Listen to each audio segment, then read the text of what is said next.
Internet, hello and welcome to our Blade Watch-Along Take 2. If you were here last week, we tried watching Blade, and the buffering of the streaming of the movie into my home was competing with the streaming of my output of sharing this experience with you, and now I'm pressing mute. So I bought it on Blu-ray, and now I have Blade 1 through 3 on Blu-ray. I previously had them on DVD, but couldn't find the DVDs. It was time to upgrade, and Fate said, you upgrade now, and you get Blade, one of the great vampire trilogies of all time, and the movie that I would argue started the Marvel film universe. Yes, Howard the Duck came first. Yes, X-Men and Spider-Man came 2 years and 3 years after, respectively, but I think Blade, doing as well as it did, setting a certain standard of intelligence and setting a very specific tone, is the one I give credit to. I think Blade really allowed... Blade daywalked so X-Men could run. That's what happened. So I'm really excited to dive into this with you guys. We're going to be watching the whole thing. Usually these watch-alongs, I drink assorted craft beers during, but I'm driving after this, so I'm drinking carrot juice. This episode is brought to you by delicious Trader Joe's carrot juice. Instead of drinking, I'm going to be working on my eyesight. Very important. I'm also eating burrito, so pardon me if my mouth's full occasionally. Very important. We make sure we get this watch-along in because it is for patron saint of watch-alongs, Michael McCarstle. If you guys are new to the channel, we have a Patreon tier where I do a watch-along. Michael McCarstle is that patron, so thank him if you enjoy this watch-along. This is all because of Michael McCarstle. My mom's also obsessed with vampires, and she is very much in this chat. I hope my mom watches it. This movie is on, I believe, HBO Max, so if you want to stream along with me, we're going to be watching it. I'm watching it on Blu-ray, but it should be the same runtime, because to my knowledge, there's only one edition of this film. Feel free to play along on HBO Max. I'm going to give you guys a 5-second countdown, and we're going to dive in. So, take 2, in honor of Michael McCarstle. It's time for Blade. 5, 4, 3, 2, was born ready, motherfuckers. Wait for it, wait for it. It's a Blu-ray, so it's got to load. The countdown, I didn't account for that. And it's playing. Okay, we got the red new line screen, so you guys might be like 1 or 2 seconds ahead. Just a little doodle love tap, like a little pause on pause situation if needed. I'm going to be reading the chat as we go along. Again, we just passed 10K on this channel, so to all the new folks in the Koi Pond, once a month watch-alongs, once a week live streams. We do unboxings on this channel a lot of displays, a lot of art, also movie reviews. We're going to be starting to do a lot more edited content in the new year. I'll be more likely to do like edited movie reviews, like 8 to 10 minutes instead of my usual hour-long rants. Those things coming at you. All right, we are now in 1967, which puts 1998. That makes Blade 31 years old, but they also filmed this in 97 to release in 98. So Blade's in his early 30s, late 20s. Mama Blade. The origin of Blade is very interesting because the character himself has had so many continuities that there isn't really one main through line except his origin being his mom dying in childbirth, her being bit by a vampire, and then him therefore being half vampire, half human, allowing him to be a Daywalker. But other than that, Blade continuity is a lot of different places because the character got canceled so often. So I'd be really curious to see how they handle it with Mahershala's take.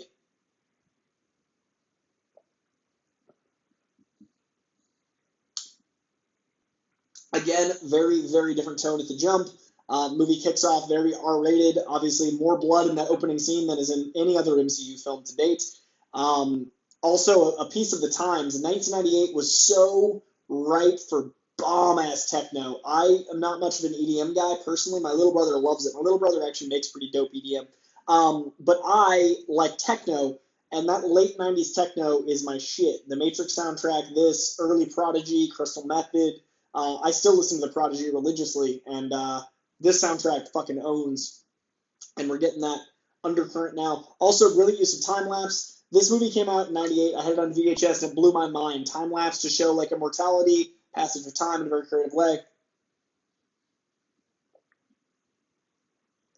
These hats are very 90s. All right. They go to the meat locker, setting up the foreboding. We're about to get to one of the best opening scenes of all time for my money.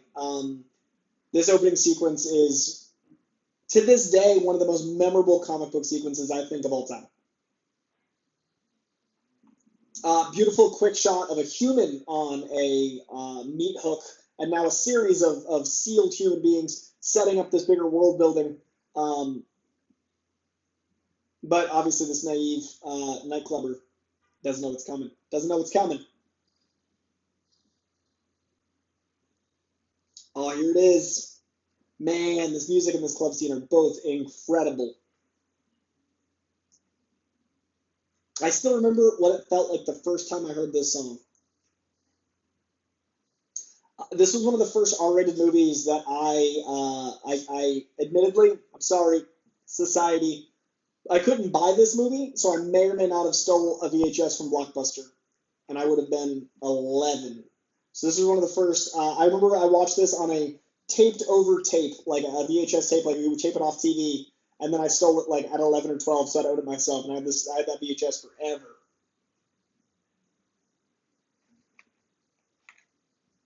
All right, we got Haskell in here. We got Christine Ingy Food, who's up at 11 o'clock to watch this with us. We got Jesse Swift. Follow him at Flick and Reel. He's a good man.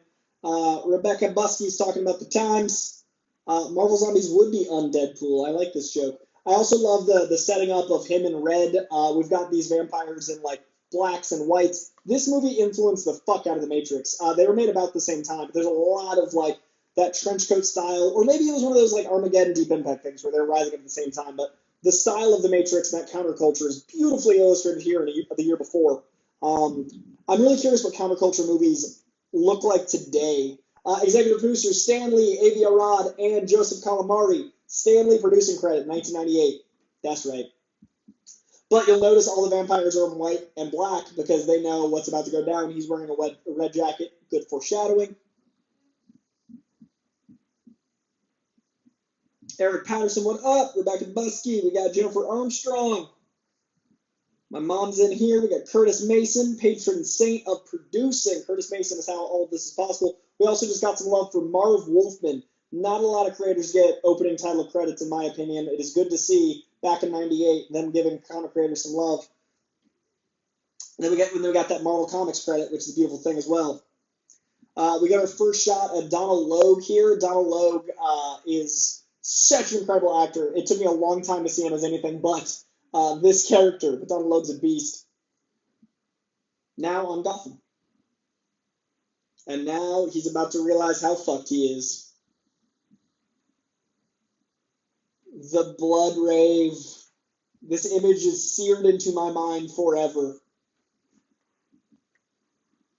I love the MCU. I love the DC Films universe. I love all those things. I cannot think of a scene that feels quite like this one that I'll remember forever. This movie's 23 years old. This blood rave, man. And just seeing the vampires emerging, seeing the transformation in the setting. Oh, they look so fucking cool. Again, not a horror movie guy. This movie just gets me.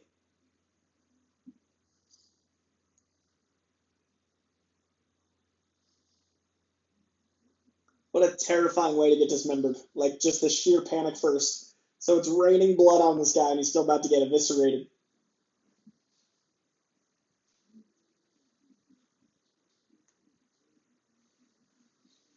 And this beautifully sets up, like, vampires are cool in pop culture. This sets up how evil they are. They're playing with their food. They're torturing this guy.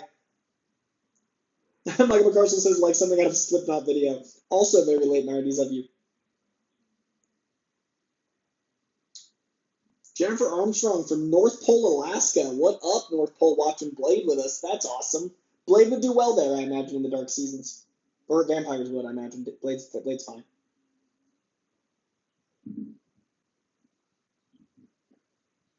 Whispers of it's the Daywalker. Already very comic-y, to be honest. A lot of people were like, yeah, it did well because they didn't lean into the comic bookness. This is a comic book. They just called him Daywalker, and it's like a vampire rave. He's dressed like that. This is a comic book movie. So apparently, Wesley Snipes actually approached Marvel to play Black Panther in '96, and they didn't want to make a Black Panther movie at the time, technology and restrictions. And they said, what about Blade? He's like, who's Blade? And they explained Blade to him, and thus we got this awesomeness. Wesley Snipes, a noted practitioner of many forms of martial arts, wanted to do a movie where he could show off his martial arts skills and do it while being awesome. Bitch, an open fight.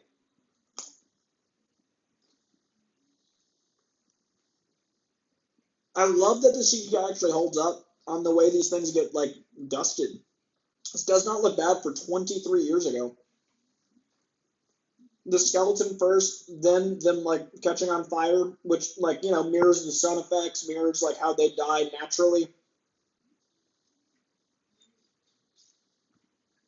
The soundtrack is so fucking good.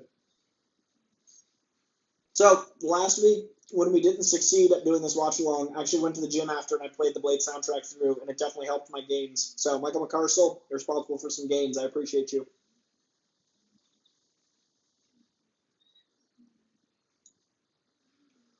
The rave is called Bloodbath, which is very subtle. All of these vampire hitmen emerging.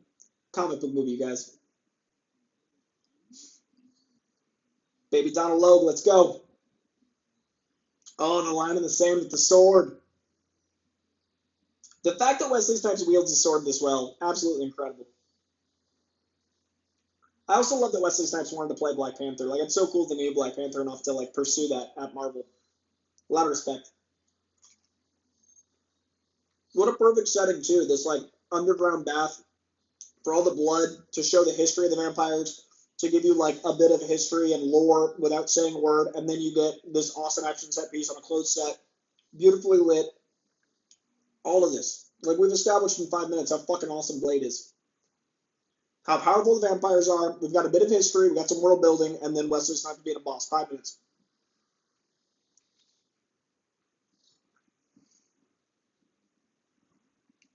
More R-rated comic book movies if the character needs it. That gif of Wesley Snipes, that's where it's from, you guys. That's where it's from. Speaking in the vampire language, which is important for later.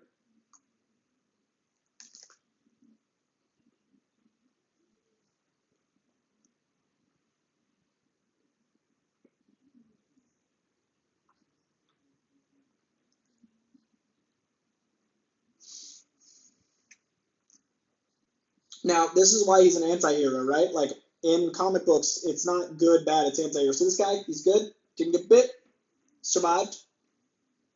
But we see the hero part because he's chucking the guy, he's going to make sure he doesn't go. But he also tortured the vampires. The vampires are torturing the humans. Conversely, he's torturing the vampires. He leaves one kind of smoking. Not a true hero, and that's a fun commentary on the character, and I'm really hoping they do that with Mahershala.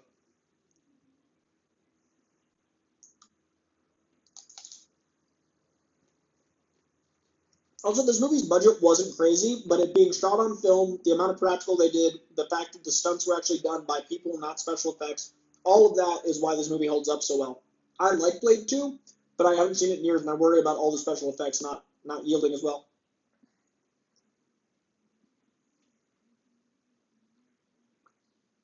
I remember this scene freaked me out as a kid, because I knew he was going to come back because he's a vampire, so obviously he has to, but it's so graphic.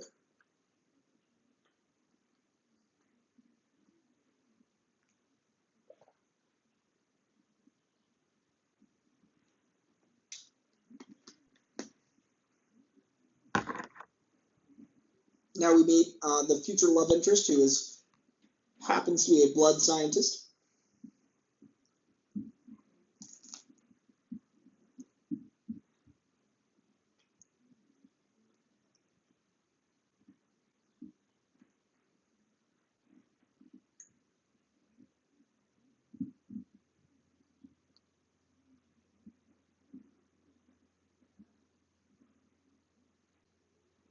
By nucleating, we're talking about the healing factor of vampires. We're talking about how they possibly survive. She thinks it's a prank.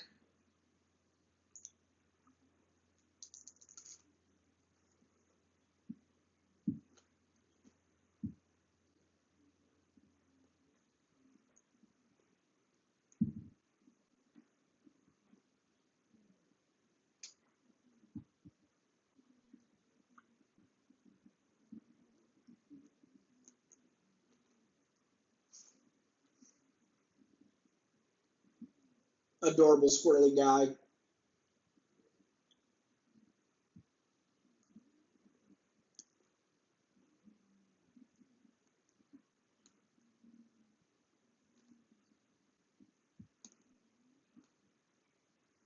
giving this world more world building.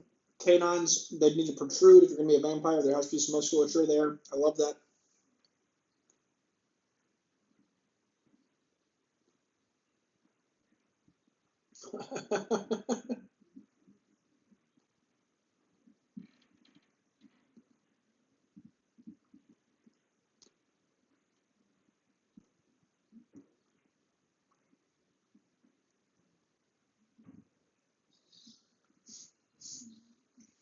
Poor squirrely guy just trying to get his girl back gets eaten by a vampire in the morgue. And this like regrowing of flesh sequence, seriously, this is terrifying at 12. Still scary as fuck. Oh, and now we've got our ticking time bomb. I love when movies have a ticking time bomb, like it adds stakes, it adds an element of like must, must, must. She's a blood doctor, so she would have the ability to do certain things. Also, she reminds him of his mother. So now we've got this sequence where he sees the actual inciting incident, setting up the time bomb for the movie, but he can't do what he usually does, making him more of a hero than a villain.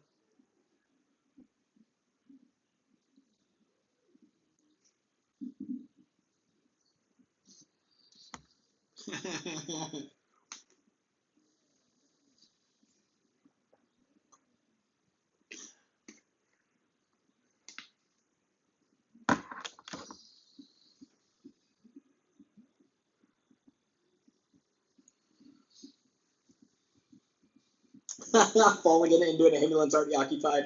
Also, how cool Donald Logue's eyes look as he's rebuilding. Now he's got a regrow of skin and an arm, whole thing. Now we've got this moment of execution.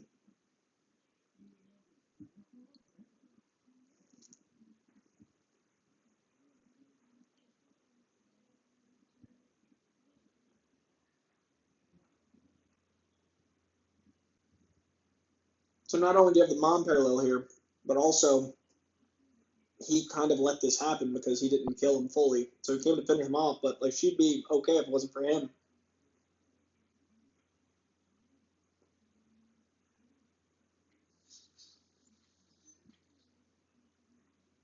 This movie's actually more comic booky than I remember because people always talk about how this got in the zeitgeist without being a comic book movie that like people just thought it was a vampire movie. This is wicked comic-y. In a good way, it's a compliment. I like comic books. Spoiler alert. Little taste of blade powers. Can't fly, but he can, manipulate gravity a bit. I'm really curious what they do with, like in the second and third movie, they add more red accents to his costume and they modify it a little bit. But I'm really curious if we have like bulletproof vest, trench coat, big buckles, like how we do Mythology is to mirror Blade, and I obviously mirror this, but also make it his own. I'm so stoked for that movie. It'd be cool if they do it in 2023 because it'd be the 25th anniversary of this Blade movie.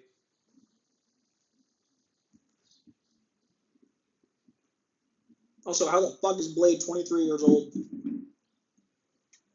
Time keeps passing, you guys. Just keeps happening.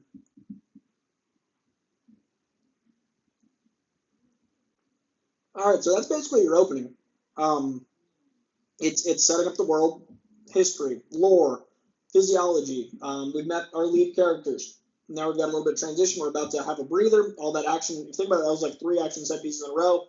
Now we meet our next wave of leads. We get Chris Christopherson coming as Whistler, who I think is who Delroy Lindo is playing.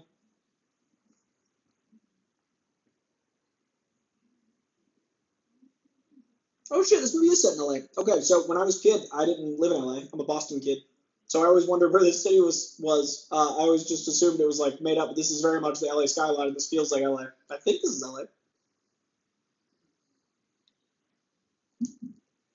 Oh man, that car.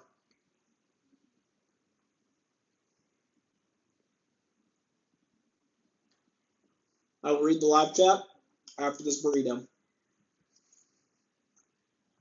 I just saw something pop up and say, "Where are we? We're about to meet Chris Christopherson. We're about to meet Whistler. We've got the car pulling into the lair."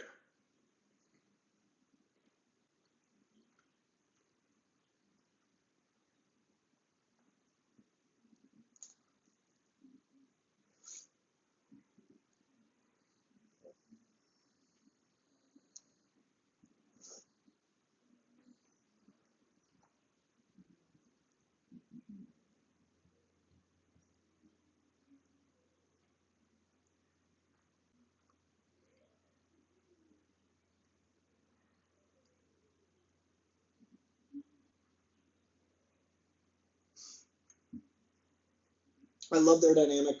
And in each movie, he takes his sunglasses off less and less because he gets more and more like frustrated with the filming process. But in this one, you really connect with Blade. You really care about the man behind Blade. Wesley Snipes does a great job here.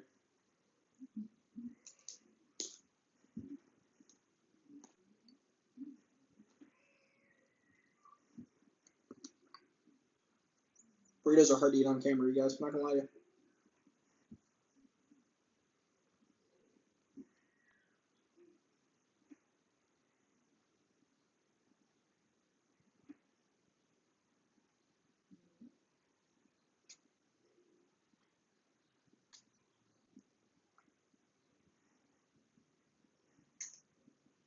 I like that they keep some of the myths, of the vampire myths, but get rid of others. Some mythologies do it better than others. I think Blade mythology does it well. Like so, the garlic is the thing because that's something that might be blood based. That's something that would be like something genetic, in your system. Use of blade strength here is great. Um, but they like crosses aren't a thing in this universe because actually, if I remember correctly, Stephen Dorff asked like, what if the vampire was Jewish? That symbol wouldn't mean anything to them. The cross wouldn't mean the same to them. So like the cross doesn't make sense. So they use the lore they want, and that's how you set up your own world and play with the vampire mythology at the same time.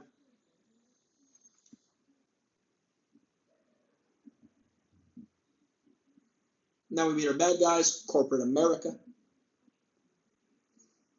So basically, in this movie, vampires run high levels of government and religion, and like they seat at these powerful seats. And it's a really great way to do like the skulls Illuminati concept, but with vampires.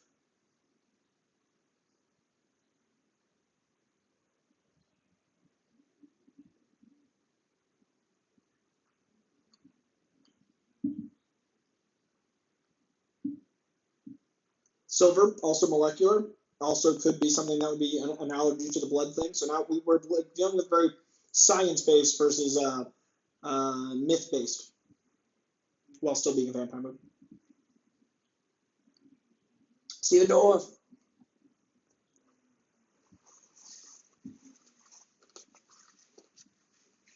I wanted to be this dude so bad. He seems so cool.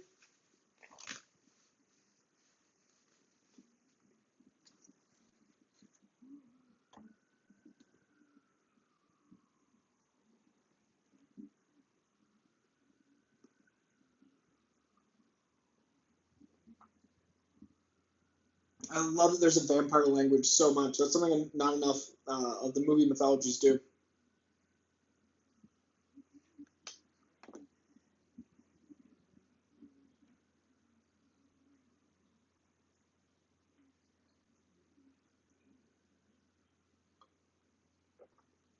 Vampire rebels at a cause.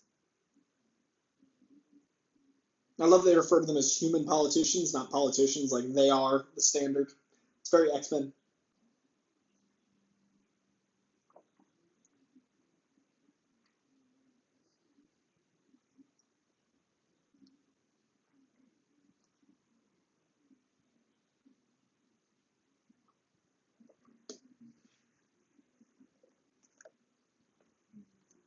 All right, pretty much.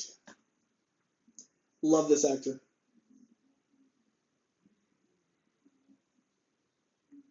Ooh, it's a swearing vampire world.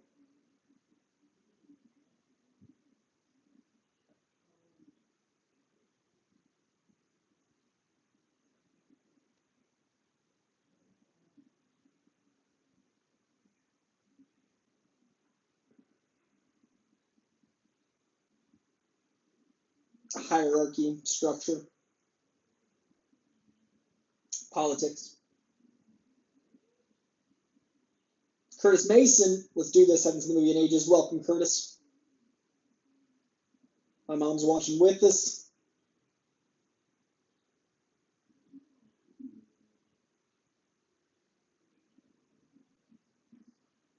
I've never thought of Blade as British. That's interesting, Jesse. Jesse said I was hoping you'd get British Blade from Ali. Oh well, interesting. I've never thought of him as British. So curious to see the amalgamation of the various backstories that the MCU will use. Yeah, you can really build Blade in the MCU, especially since he doesn't have a direct continuity like a lot of characters do. He's got so many runs that start and stop. He's got so many different like backstories, and again, the origin is kind of just one thing. Now we're going garlic shopping. The librarian lives free of my nightmares. Yeah, man, the librarian scared the crap out of me as a kid, too. I love his, like, he's got a tech guy. He's got a guy in the chair. This is his cue. But I love that his cue is, like, basically a, oh, shoot, I forget the word. It's like a pawn shop meets hypno, like, new age doctor.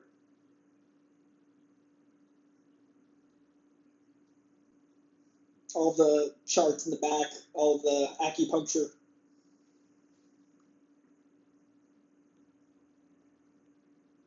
Eric Patterson, also a fan Prodigy.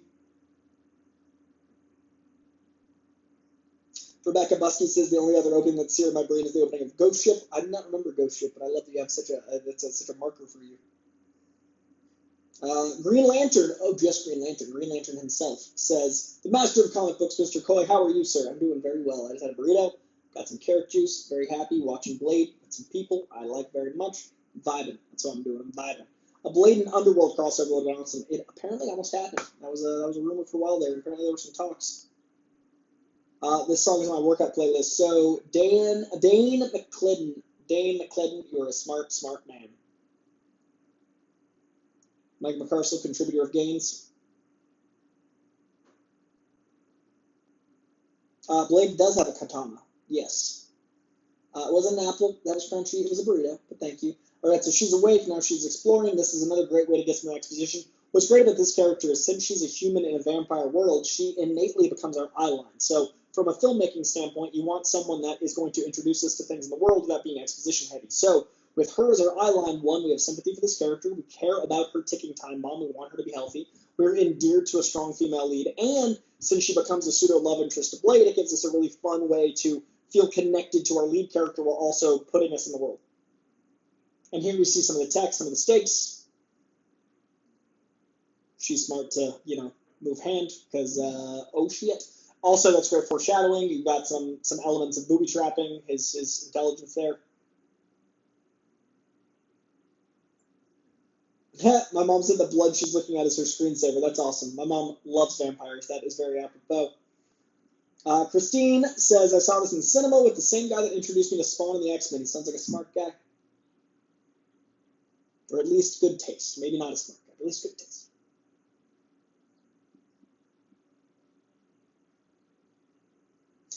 That quote that Wesley Snipes had this week to Mahershala about being fit to run these roles, dude's yoked. That is a jacked man. That was another fit spell of my youth. All my heroes were jacked, and I was like, I'm going to work out all the time. And it never stopped. I fell in love with working out, but that dude's probably like 220. That's a big dude. And that was definitely like an early inspiration because if you're going to be doing these stunts, you're going to be doing these 14-hour days on set, you're going to be moving around like that, like you got to be in shape. Not just for aesthetics, but also to survive. Thoughts on Blade 2 and 3? Enjoy them both. I think I like Blade 3 more than most. I like Blade 2 a lot, but I haven't watched it in a while. This is interesting because this is to keep his demons at bay. This is to keep him, like that is a jacked man. This is to keep him able to control the bloodlust as best he can, but it's clearly painful, it's clearly a struggle, so now we're more endeared to this character.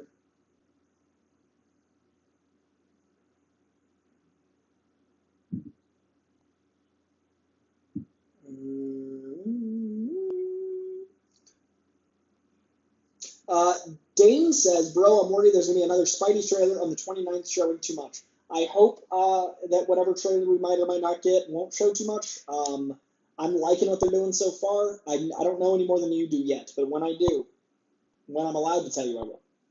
If I'm allowed. Yeah, awesome. Look at that meet cute with the katana. I mean, with a ninja throwing star.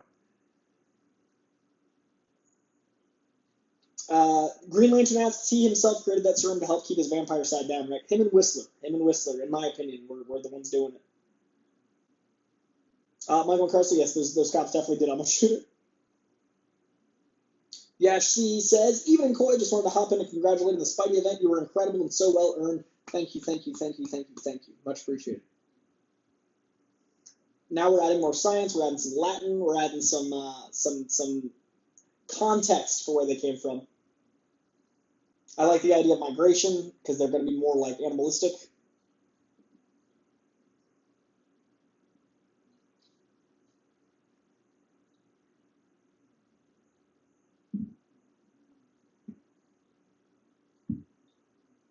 Like I was talking about, some myths work, some don't.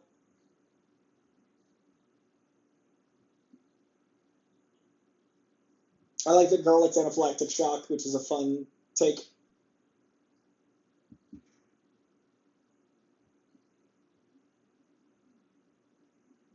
Just the coolest dude.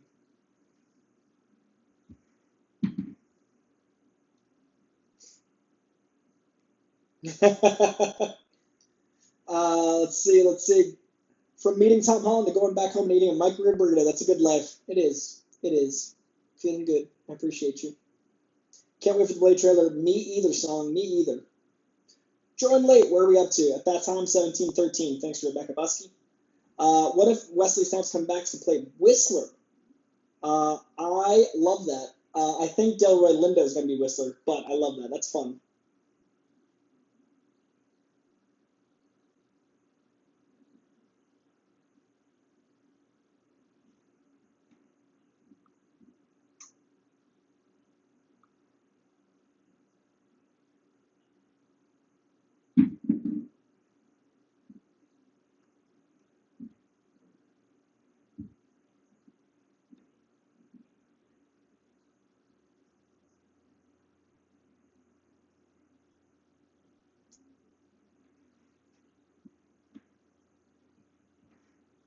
Scarlet Mace.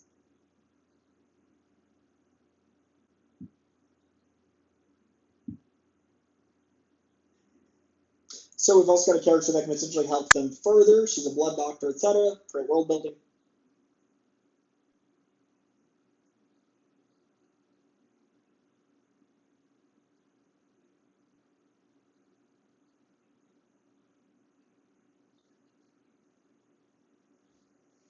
A dark and ominous message, but fair.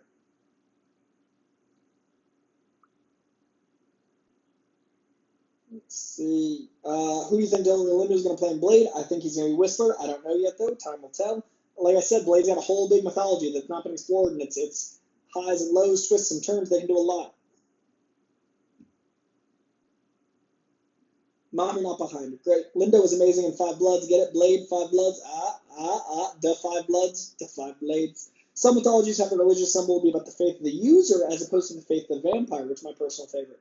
Oh, that's fun. I like that. So it affects them because they feel like, as singer maybe, they feel like, it's definitely LA. That was like fucking LA Bridge. Yo, there's movies in LA. I love that. Not enough movies are set in LA, even though we make movies. That is a really cool idea, Michael McCarstle. I'm vibing with that. So, like, you have a conscience of sorts, and maybe the sin of your actions triggers the religious symbology that affects you. I like that. That's an interesting psychological perspective. If they can like make it work for the dying. More dope tech now.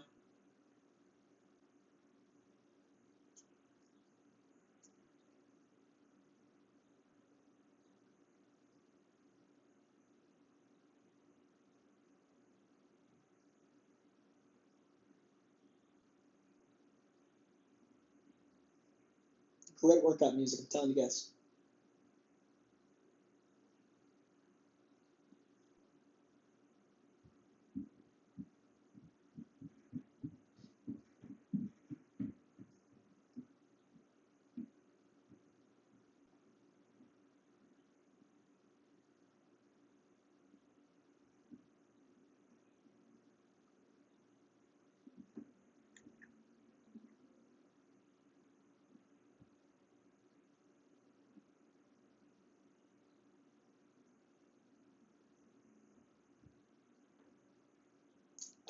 Porphyria is the nickname of vampire disease. Garlic often afflicts those who have the very real condition.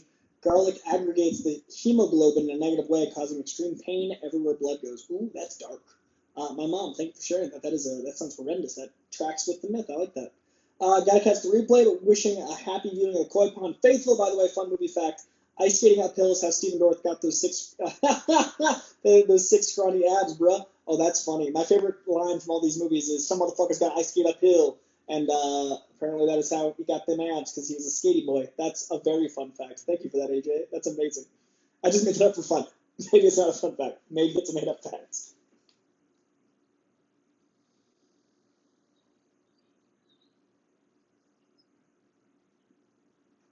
Good point. Good question.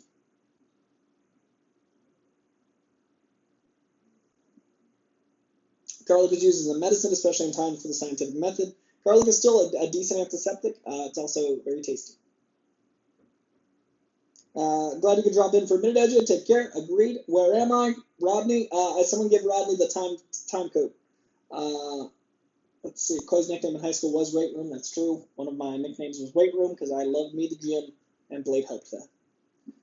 Eric Patterson, did you know Wesley and Joe Rogan were supposed to have a fight shortly around the Fear Factor days? Wesley backed out in the last minute. That doesn't surprise me at all. I think I heard that rumor. They're both like actual martial artists and both in the film space. I'm gonna edge out Wesley here. I'm gonna say Wesley's got it. He's got a little bit more reach. Rogan's kicks are crazy, but the reach I think would be hard. Yeah, I'm gonna give it to Wesley by a little bit. DeClarence, first time in the live. Welcome, DeClarence. Welcome to Movie Watch Along, watching Blade. More that the faith of the users what gives the symbol power as opposed to the symbol just inherently having power to harm vampires no matter what. Yeah, that's what I'm vibing with, is like there would have to be some psychological perspective of accepting that you've done something wrong in order to affect you. And like, you know, like guilt and all those things tied into that of like the things you've harmed. Oh, dope apartment. Oh, she's a doctor. She got that Dr. LA money. Marble walls and shit.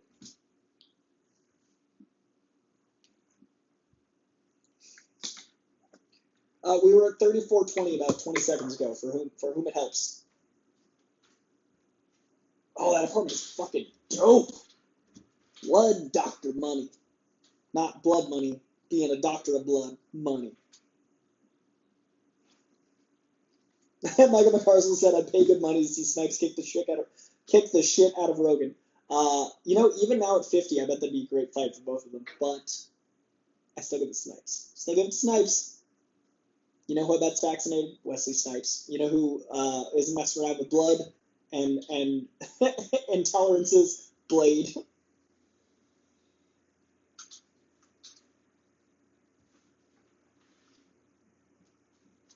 I love this introduction of this concept of familiars. Familiars are often used in like magic and those things, like the giant puma cat in Agatha Harkness is a familiar, but in this they use that really well with this character.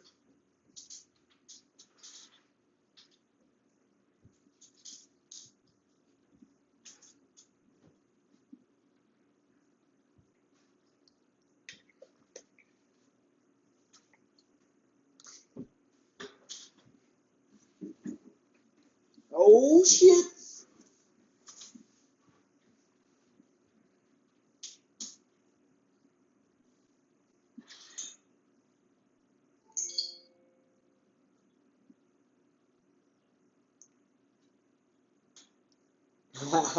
Blade just appearing. The sound design too is so great. The sound editing of like thunk.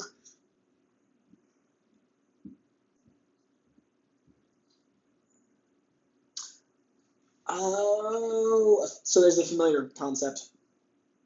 See, it's branded, then it gets made. I get what you're saying, Michael. Michael's saying, oh no, I mean, for instance, the person holding the cross has to have faith as opposed to any rando being able to just use a cross to ward off vampires. I thought you were talking about the recipient, like a vampire seeing a cross. It's you're talking about the using the power. That I love. I'm with you now. Same page. So by logic, I wouldn't be able to use anything like that because I'm not religious or anything like that. So yeah, you wouldn't have an power, you wouldn't have the faith, you wouldn't believe. I get it. That's great. Love that idea. Jason Strope, Blade Watchalong, welcome. Would that be Nigma and Kyle behind you, good sir? Daredevil, Halsey, Catwoman.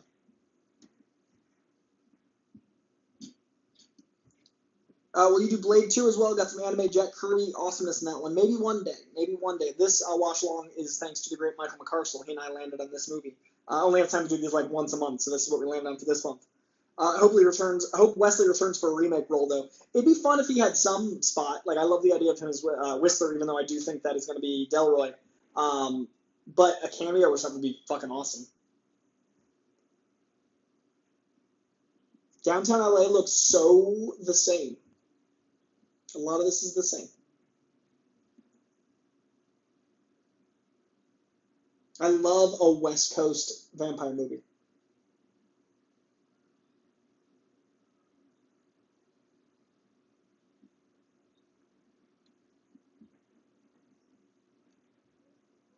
Oh, she's giving him a conscience. He doesn't like it.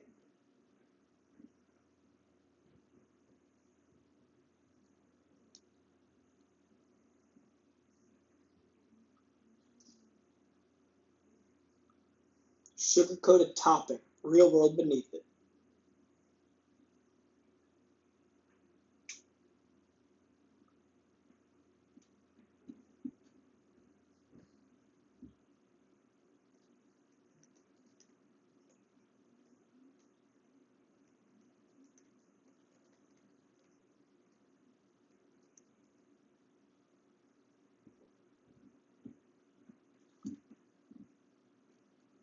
Michael McCarstle says, we'll see. We do tend to eventually do the entirety of a series. That's true. 3 of these, maybe leading up to the new Blade, we got time. But yeah, I'd love to do the next 2. These movies are great. He is just all angst.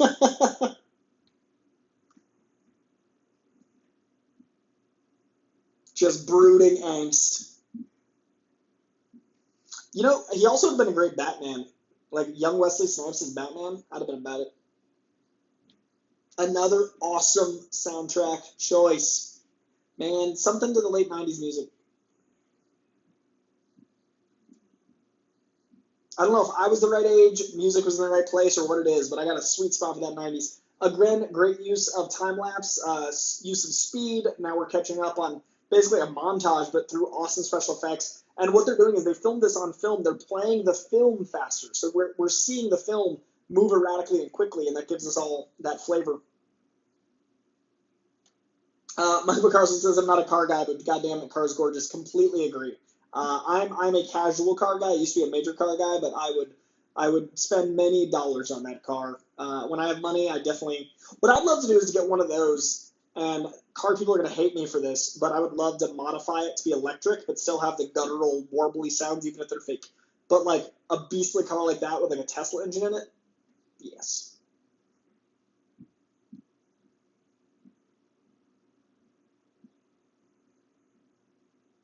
Whole vampire subculture exposed.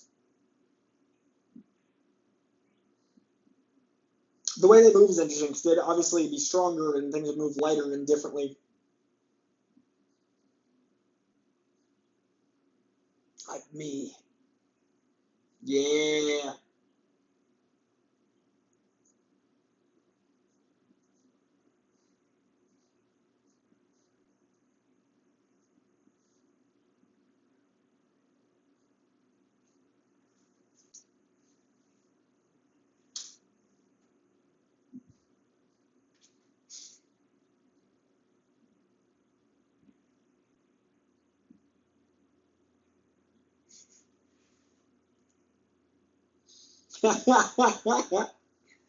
I love the subtle red in that guy's collar.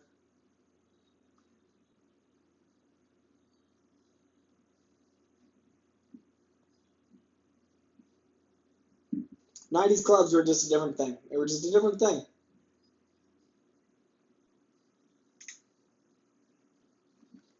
What's a genre that you feel superhero movies haven't touched that you'd like to see? I would love to see a full-on rom-com. I'd love to see a sweeping romantic epic as well. Like I'd love to see Mr. Freeze as told in like a Nicholas Sparks movie. I'd love to see a Poison Ivy, Harley Quinn rom-com, like a full-on uh, cutesy, easy A, like a literal like John Hughes rom-com with Poison Ivy and Harley Quinn. Um, a lot of the rest of the genres have kind of been covered. Those 2 I'd love to see.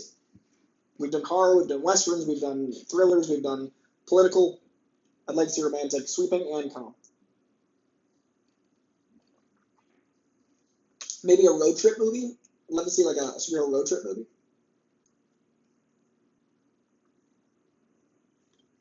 Blade's entire mood is just I'm gonna do some violence, and it works, and they deserve it.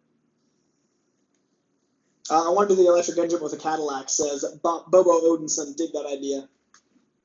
How is Deadpool not also a rom-com? You know what, Michael McCarstle? It's almost a rom-com. It's more like a comedy with romantic elements to me. I know, I know. It's got so much action in it. I'm talking like no action. The occasional action sprinkle. We're talking a comedy of romance. We're talking like Matthew McConaughey movie with Kate Hudson and shit. Not an action comedy with romance. We're talking a romance with a dash of comedy. But I hear you. Deadpool's the closest we've had. I want to see Uma Thurman and Arnold Schwarzenegger, Mr. Freeze love story, LOL. No, but like a Mr. Freeze movie where, oh, this Freezer sequence is great. Like a Mr. Freeze movie where he's like a young guy played by Ryan Gosling, his lady played by Emma Stone. She gets sick, she's got a rare blood disease, and then he freezes her, and then he becomes embittered with the town and no one helping him, and then he does anything to keep her alive, even fighting the Batman, and slowly devolves into madness while trying to find a cure for this rare disease that Emma Stone has. Give me that. It's also the sequel to Crazy Stupid Love, apparently.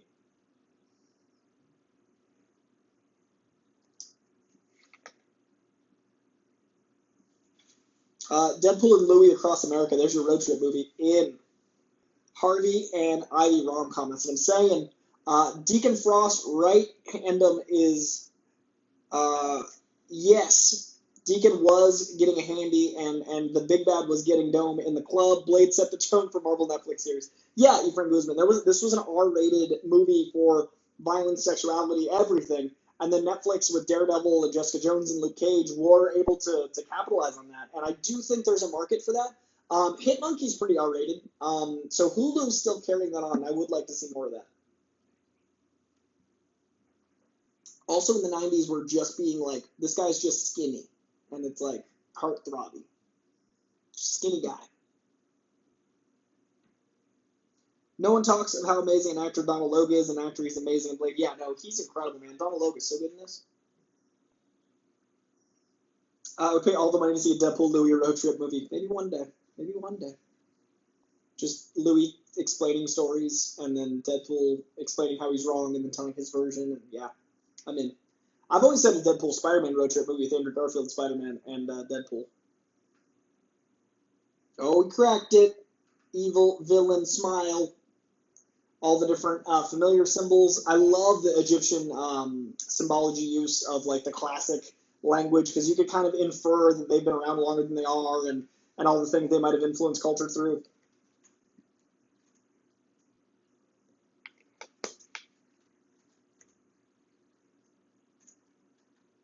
Oh, there's healing up Donald Logue.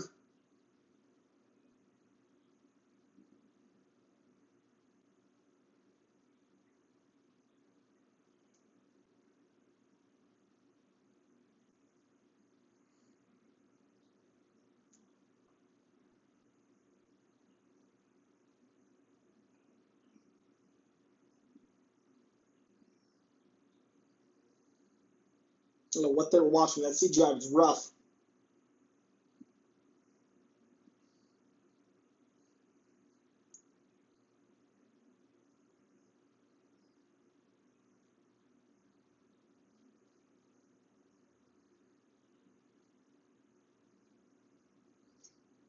Well, the vampire clothes look so comfy but stylish.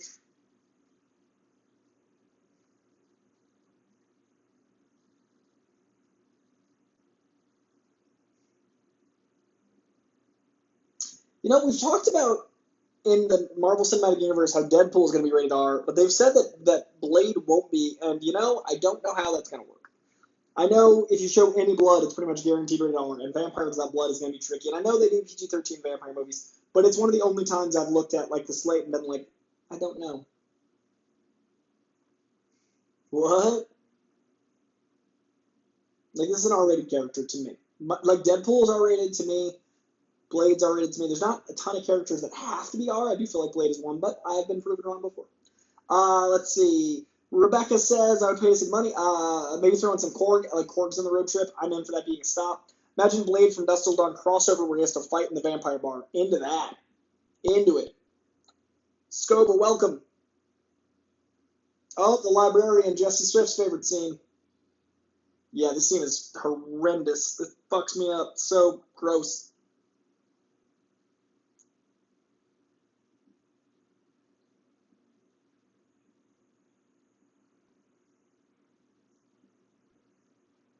I wonder if Deacon Frost could be the bad guy for Mahershala.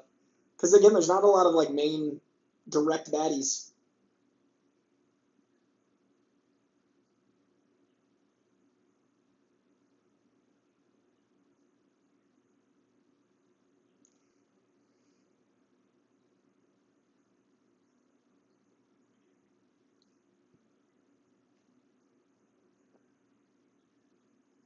Slowly cooking this giant biscuit boy. Oh man. Swift bailed for this scene. He's not here anymore. Jack's Packet says Blade has to be rated R just like Moon Knight. I think Moon Knight is going to be, since it's on TV. I'm curious how Disney Plus handles that. We will see. We will see. Spirits of the 12, La Magra.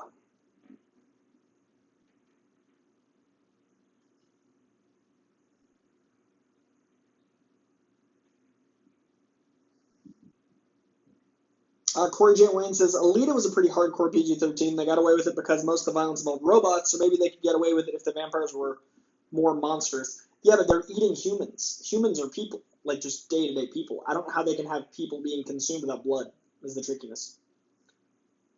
I hope they keep it R. I can't imagine there's anything else. Yeah, I'm really curious.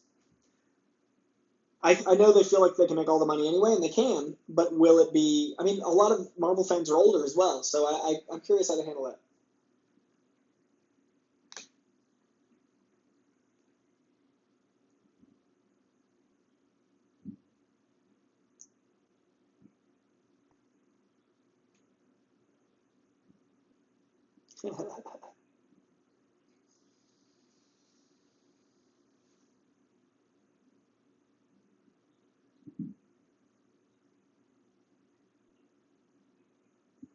But Alita did do a lot with a PG-13, I agree. Curious if Animal King comes up in the Blade movie. I don't think it'll be early. I don't think it'll be in Mahershala's for sure. The Night Stalkers, I think, will be like, like in this trilogy, like a third. I think they come later, because especially with all the lore you can do with just Mahershala.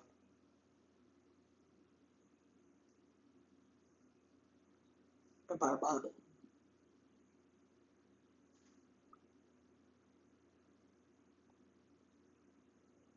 Man, Wesley Snipes is just so cool.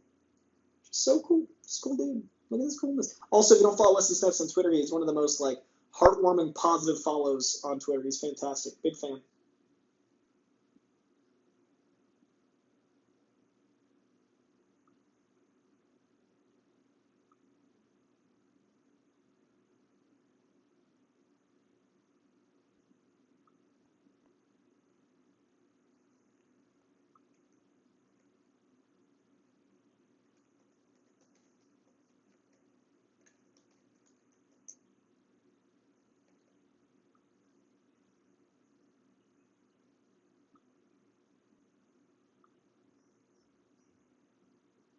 Man, she looked like she enjoyed killing that librarian. Yeah. Odds on a Snipes cameo? I'd say 50-50. What up, Real Rejects? We are watching Blade. We are about an hour in. Welcome, welcome. I was just talking about you guys on my live stream. This is my second live stream of the day. We were discussing the mythology, the Mahershala of it all. Also, guys, I mentioned earlier that Wesley Snipes wanted to do this role because of the martial arts. This sequence here, you can see that he specifically prioritized. That's him as, Blade doing these martial arts. This guy right here, if you see this Asian stuntman and martial art maestro, that is how you know shit's getting real. This guy's in everything from Lethal Weapon to Blade, from 85 to 99. That dude, if you saw him, it was a real action sequence. And there's another guy that looks a lot like him, but an older gentleman. That was the guy in Lethal Weapon 1 that tased. Don't know if they're related, but looks very similar. But those guys, intense. Also, this kind of thing, R-rated, very, very specific. The Real Rejects are lobbying for a different kind of live stream than is perhaps appropriate. Also, remember I said the foreshadowing. The sword. Now everyone's lost a hand. Funnily enough, accidentally, that does make it more of an MCU film, because in the MCU, all of Phase 2, everyone lost a hand. Now here, same. Greg or John, when's the last time you guys watched Blade? Because it holds up way better than I would have thought. I knew it was great. I didn't know it was this is top tier MCU. Because thanks to Loki, this is canon. This is in the MCU. This is all canon. So this is top tier MCU. I might have to redo my entire ranking. This is so good. Sarah Campbell, I just found you through Greg and John. I love your passion for movies. Excited to see more of this channel. Also, Blade has to get an R rating. Sarah Campbell, thank you very much for the super chat. I didn't think it had to be R rated until I was rewatching this time, because I'm usually like, you can make things work, but I'm putting Blade next to Deadpool as a mandatory R rating. I'm with you, Stephanie. Sarah Campbell, you sold me. And Stephanie, my mom, agrees. Sarah, thank you very much. And Real Rejects, welcome, welcome. I watched Blade again a couple months ago. I consider the opening fight one of the top 5 comic movie fights of all time. Such great impact and establishment of tone and style. That was our first 10 minutes of conversation was me just being overwhelmed by that being, I've always thought of that as the best opening of any comic book movie, but the whole world building and the entire use of mythology, best line in this movie. There's a lot of great lines in this movie, but catch you fuckers at a bad time, coming out of Chris Christopherson, is goddamn perfect. But yeah, I totally agree. That was like one of my things when I was watching this, is like the tone, the mythology it builds, the fucking lore, the establishment of this being hundreds of years, and like him fighting for at least dozens, all of that immediately. Real Rejects say, Sarah Campbell is the bomb. I agree, and she found me through you guys, so I appreciate it.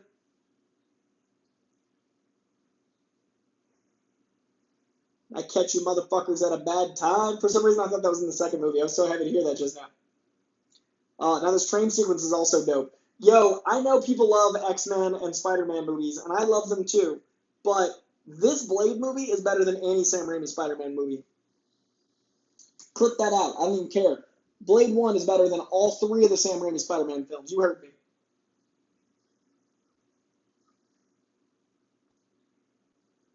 Oh! Also, I love that this movie keeps tension up. Like, there's the ticking time bomb of her being bit. There's Blade wanting to believe that there's hope for humanity. There's the Blade having a thing for this woman, but also like the protector aspect. There's the vampire's ticking time bomb of this myth they're trying to live up to. There's the mythology of it all. There's just so much great suspense and tension. It's fucking moving at a clip. And all these fight scenes, like, man. This movie is endlessly quotable. Yep. Agreed. Best comic book movie opening followed by Deadpool's intro. I love both of those. Jack's Packet, I agree. Deadpool's number 2, I think. Thereabouts. But yeah, this one's clean number 1. Green Lantern still wants a Jubilee movie. And Mancoy is just going all in on Tobey Maguire. You heard me. He's fine. He's no Wesley Snipes. But who is? Also, this movie just has a better tone. Like, the campiness isn't cheesy, and it's not often, but the world building is so, in the first 10 minutes of this world, you know exactly what it is, in a way that I don't feel like a lot of comic movies ever accomplished.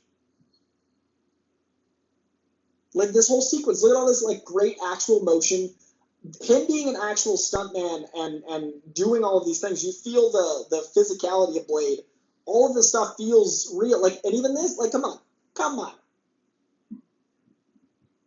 Michael McCarstle's team, me. I definitely like Snipes in this role way more than Tobey as Peter Spidey. In this, Wesley is a curmudgeon and angsty and brooding, because that's Blade. In Spider-Man, Tobey is a bully and a bit of a prick. That's not Spidey. Before Blade, Wesley was originally supposed to play T'Challa in Black Panther. Imagine that could have been like. That's actually how this came to be. He approached Marvel, apparently, about Black Panther, and they didn't want to make Black Panther movie yet. They wanted to make this, and he discovered the character, fell in love with it, wanted to do martial arts. Boom, here he is. So this is great because obviously she knows blood and all that jazz, but seeing this moment of how this is a solution, she's inspired to make her own cure, and that obviously leads into the third act.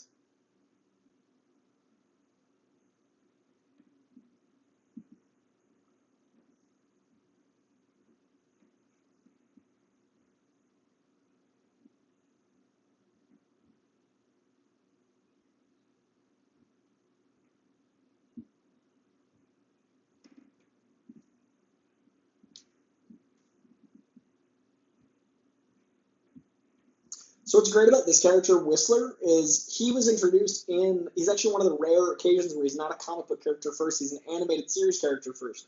So I think it's just him and Harley Quinn as the big two. He was introduced in, I think it was Spider-Man the animated series, like the OG one. Yeah, I think it was 90s Spider-Man, like where they had Morbius with the suckers. But he was introduced there and then adapted to the comic books. Like Harley Quinn was first introduced in Batman the animated series and then put into Batman comics. So Whistler's a cool character in that. He went the other way than most. And Whistler's a great character.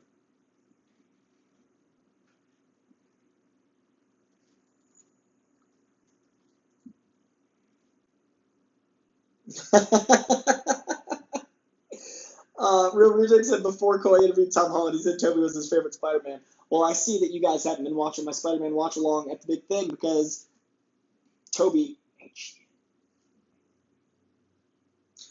with respect to Whistler line, the best line in this film is some motherfuckers are always trying to hide a skin appeal.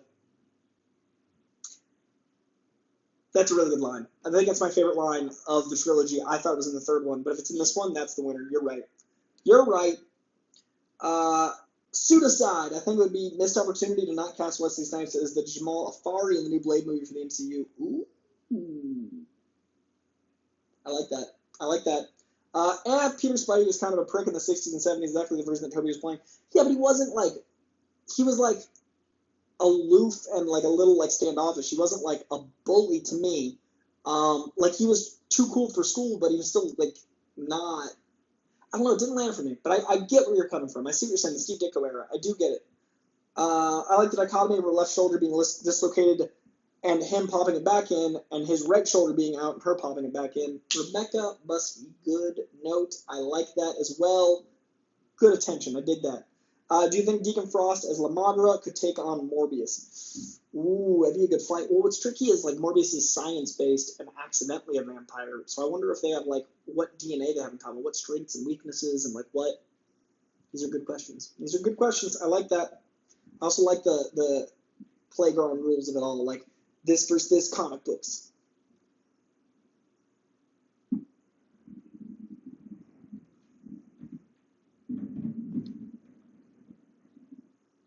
Also, watching this on Blu-ray, this picture is gorgeous considering I've watched this on bootleg VHSs, VHS, and DVD. This remaster is solid.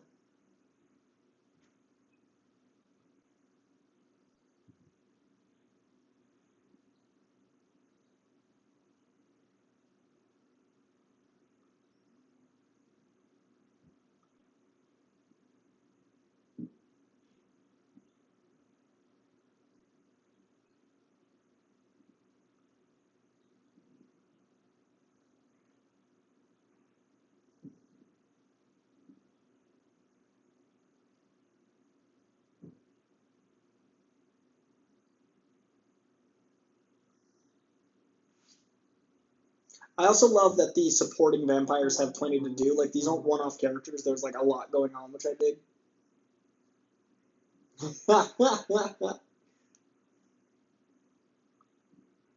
I love just messed up Donald Logan's. My mom says in my vampire book, Amethyst, my main character, Milliken, is a similar backstory. Milliken is loosely based on Coy, because I wanted to be in a vampire movie, but now I'm a host, and she wrote it at the time. Michael McCarstle, I definitely agree, though. Toby's version doesn't work for me now, even though it worked for me as a kid. Agreed, it worked for me as a kid. I think CW Kid Flash would be a good Miles Morales. Ooh, that's fun. Remember how in Ultimate Spider-Man Peter was immune to vampirism because of the spider blood? I do remember that. I don't think they'll go that way with the Mahershala, but I remember that very well. Pretty sure Delroy Lindo is being cast as Jamal Afari. Man, I still think he's Whistler, but I do like the Jamal Afari Wesley Snipes. Or, alternatively, Delroy as Jamal and then Wesley as Whistler. I'm into that too. Also, this movie captures how, like, sexy vampires are really well, because that's always been a part of the lore. Like, zombies are, like, this thoughtless bleh, and vampires are, like, this sexy faux pas. Like vampires are, like, this taboo, don't want to think this is cool, but it is cool. And they capture that really well here. I mean, the sunscreen scene is sexy, and all the day players are well cast and shit. And this scene is fucking awesome. There's so many memorable scenes in this goddamn movie. This is one of the best comic book movies of all time. Hard stop. Imagery, iconography, mythology, comic book like scenes, villains, great lead, great story. Like it's a movie by itself, and it's a very comic book movie. It's great. Scoba likes my Catwoman poster. Thank you, thank you. That's Joelle Jones, fantastic artist extraordinaire. Overall, this is a better movie than any of the Raimi Spider-Man, but Doc Ock is a way better antagonist. Well, Doc Ock's a great antagonist because he's, a good guy at the end. But Deacon Frost is a pretty great antagonist. But I respect that opinion. It's just the movie's so cheesy comparatively. I'm excited to see what he does in the MCU.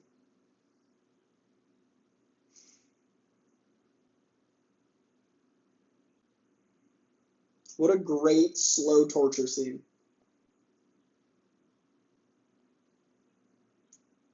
If I had to pick Blade 1 or 2, as of this moment, I'm going to go Blade 1. Because I don't know how the special effects hold up in Blade 2, having not seen it in years.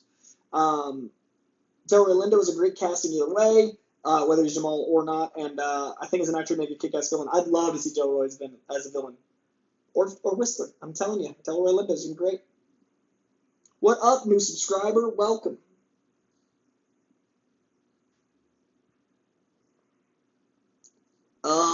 They took his teeth as like a trophy, and then they ripped him out of his head, and now he's just such brutal, so brutal.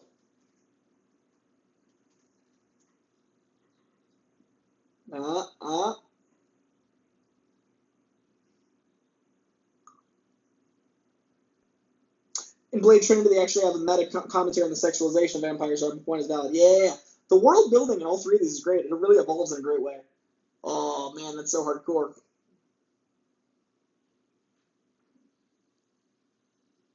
This is great for 98 especially. Man, that's intense shit.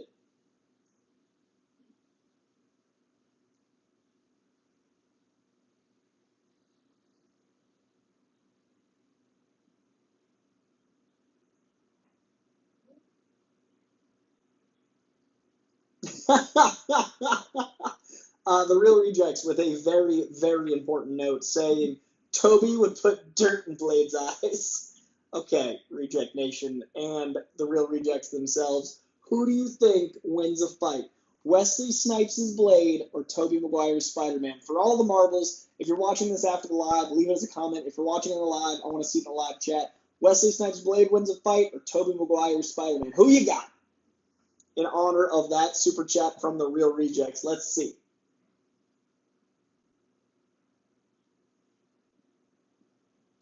Coy, if you had the once-in-a-lifetime opportunity to portray a superhero in either the DC or Marvel universe, who would it be and why?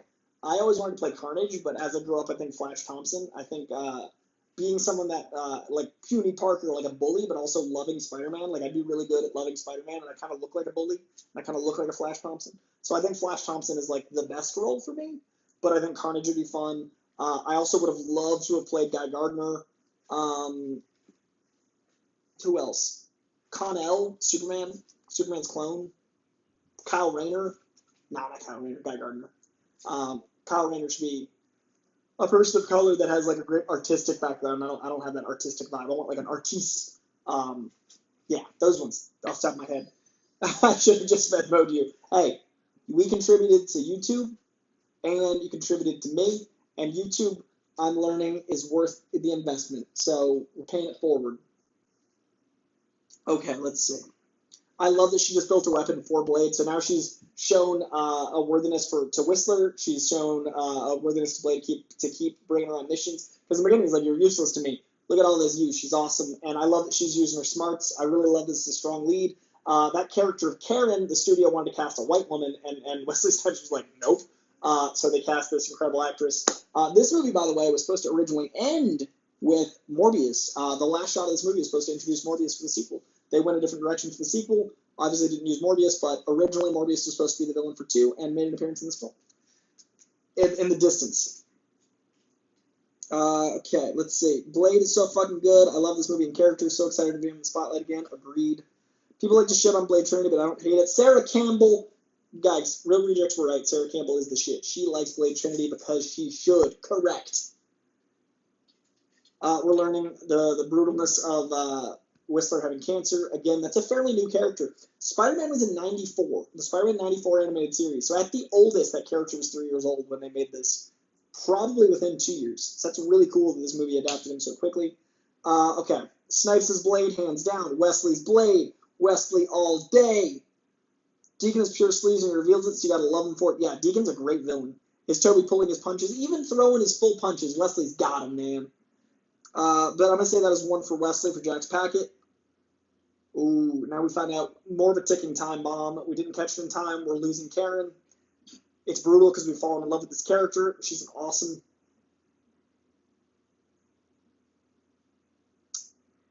The CGI in the eye still gets me. I mean, yeah. Toby would do the go web, go to Blade. Let's see. Yeah, that is fair. Blade, if it's 1 round, only 2 rounds Toby. Okay, I'm going to say that's 1 each. Cold Heart is a Dead Heart is a great line. Guys, that's 4-2. 4-2, Wesley Snipes. Wesley Snipes, clear winner. This movie is so LA. They're in Chinatown right now. I haven't watched this since I moved here 10 years ago. 12 years ago I've lived here. I haven't watched this in 12 years. This is awesome. It's so an LA love letter. More West Coast superheroes. Not everything's in New York. My cat is behind my TV, and he's sticking his legs out underneath the TV, and it's very fun. Hi, Spidey. I love you. Are you literally getting in my eye line so I see you? Are you that needy of attention that you're... I love you so much. Precious baby boy.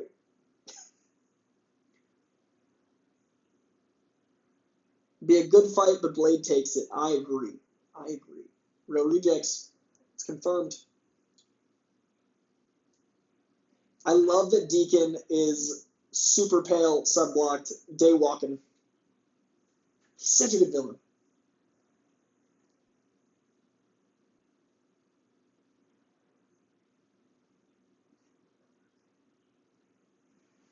Guys, look at where my cat is. Do you see this? Do you see this? Come on. Look at that cuteness. Preposterous.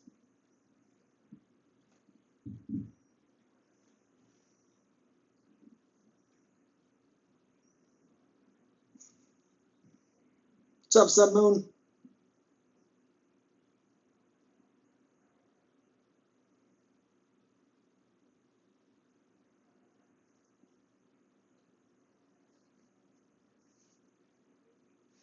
This is what makes him an interesting villain, is like his perspective is very super villainy, but it's also like some serial killers in real life and also some people, some day-to-day sociopaths. Very...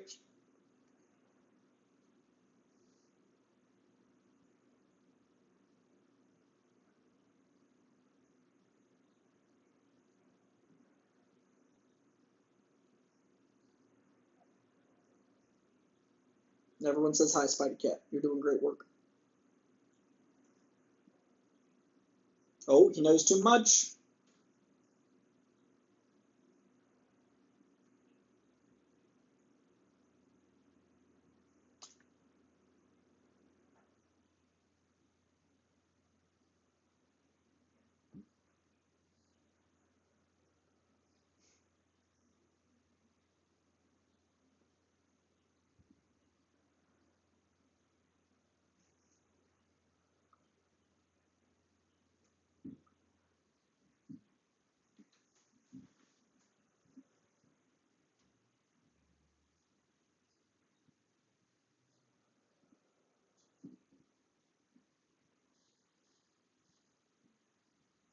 Early bullet time.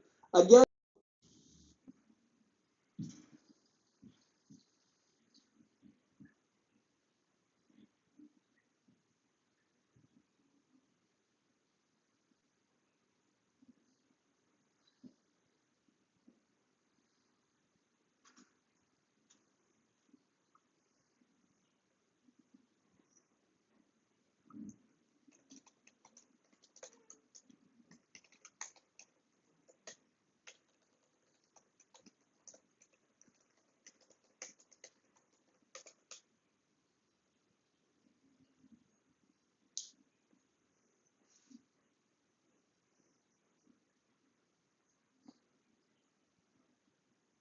Is it safe? She's dying.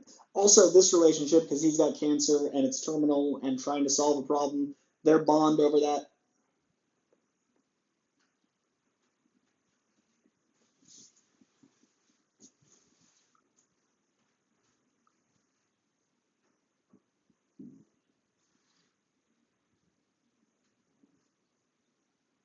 Oh, there's tons of Matrix parallels. A lot of movies play with that concept, Jack Spacker. But yeah, the late '90s, we were going through a full-on existential crisis as a species and a country. Do you think we'll see Blade and Moon Knight? Possibly, maybe like a post-credit scene, but I don't think it'll be in a lot because you want to introduce Blade in its own thing. God, I miss late '90s, early 2000s aesthetics. This is a special kind of badassery. It really, really was, Corey J. Wayne. It really, really was.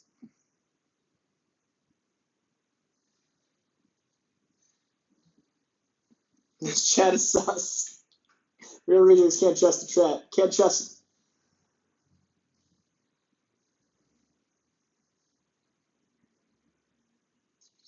Oh, in the bad leg. So in every single Blade movie, Whistler gets in some serious ish.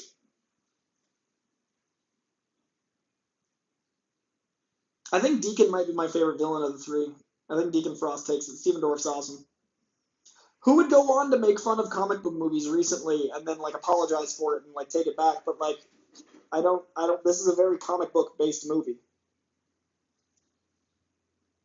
Yep, didn't finish that sentence. Real rejects. They're just going for it. Greg, you had a cold, and if this is John, if you're talking to Greg who has a cold, feel better. Feel better.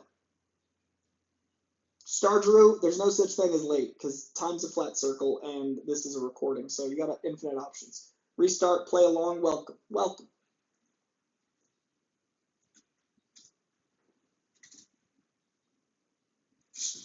Oh, Spidey Cat's done behind the TV time. Hello, son. Drunk with power. This scene is painful because you love Whistler at this point in the movie. All right, we are 1 hour, 15 minutes, and 22 seconds in for those playing along at home. Spidey just sat in the remote. 1 hour, 15 minutes, 30 seconds.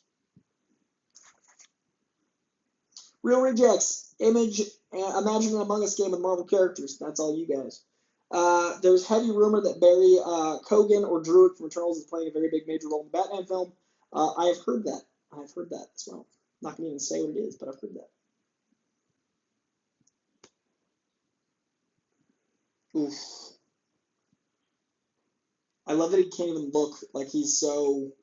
This is such a beautiful physical emotionality from Wesley Snipes, and he looks and like he's still got that stoicness, but he can't help but feel even through the sunglasses. Wesley Snipes from Demolition Man can take on Toby, but not Blade. Ooh, definitely disagree. I think Wesley Snipes from Demolition Man could go toe to toe with Blade, but they're both taking on Toby. They both go.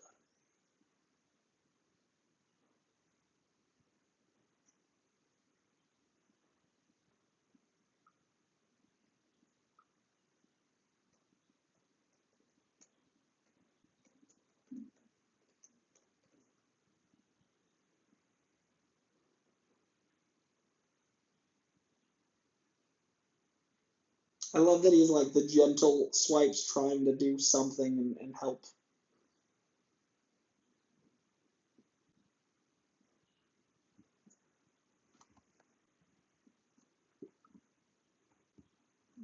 Yeah, Greg, don't try to ice skate uphill. 4Ms is going to bed. They're going to watch later. Welcome back later.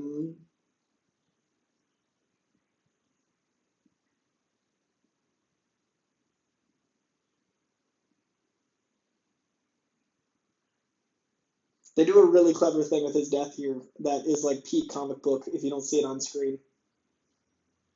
I also love that we haven't really seen his glasses off and close to his eyes. We've seen him take them off for like dramatic effect, but this is like full connectivity, emotionality.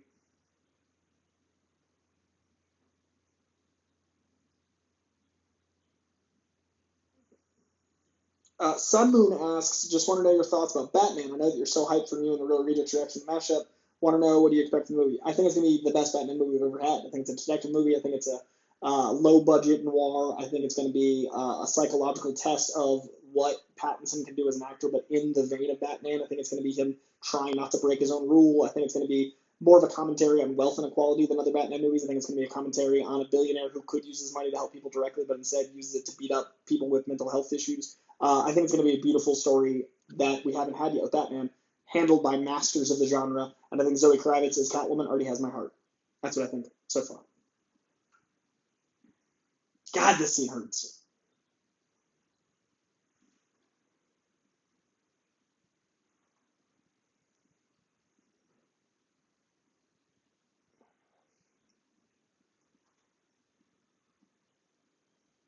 Whistler!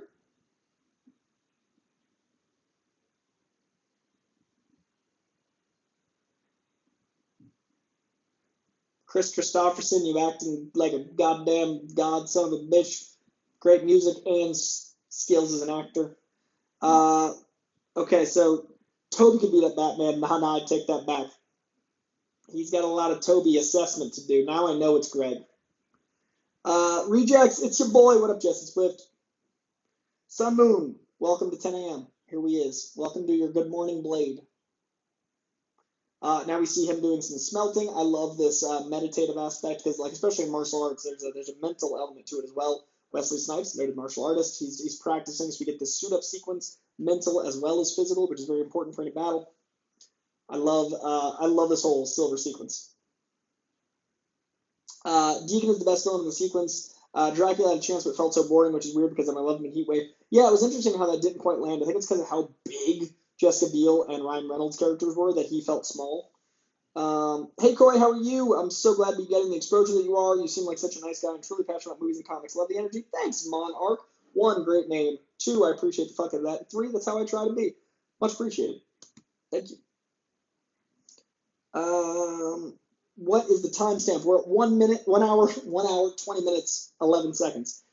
He's pulling out the potted plant. Sandman, my most hyped anticipated movie of 2022. There's this parody that Doctor Strange Multiverse of Madness was pushed back due to the hype of Batman. What's your thoughts on that? No, it's pushed back because they're trying to perfect the movie. I don't think that's the case. I think they both could have come out and both made $1 billion in March. We finally got to compare penguins like we've done with the Joker in The Dark Knight. Yeah, we did. I'm very excited for that movie. Would love to see Wesley back as a villain in the new Blade movie. I don't think he'll do a villain, but I do think he'll come back and maybe cameo. But that's like 50-50. I can see it going either way. What are your thoughts on Mel Gibson directing Lethal Weapon 5? Man, that's a heated question. That's Real Rejects trying to get me in trouble on the internet. I'm on to you, Greg. It's because I was making fun of your Spider-Man. Now you're like pulling out the heat. I think that Riggs is my favorite character from the 80s. And I think that the other people involved in that series should get their due. And then I think that Richard Donner wrote a script that he wanted to see completed. And that if Mel Gibson is going to keep getting work, then it should be something that benefits the people that knew him before we all knew what he became.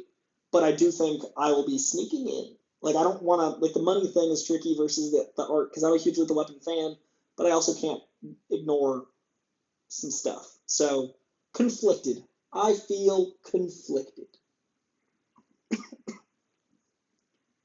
By the way, you were the host of the Spidey fan event. What did that feel like? Felt amazing, man. Felt life altering. What a moment. Yeah, transcendent is how it felt. I love that you guys have as much crossover content as you do. Yeah, no rejects.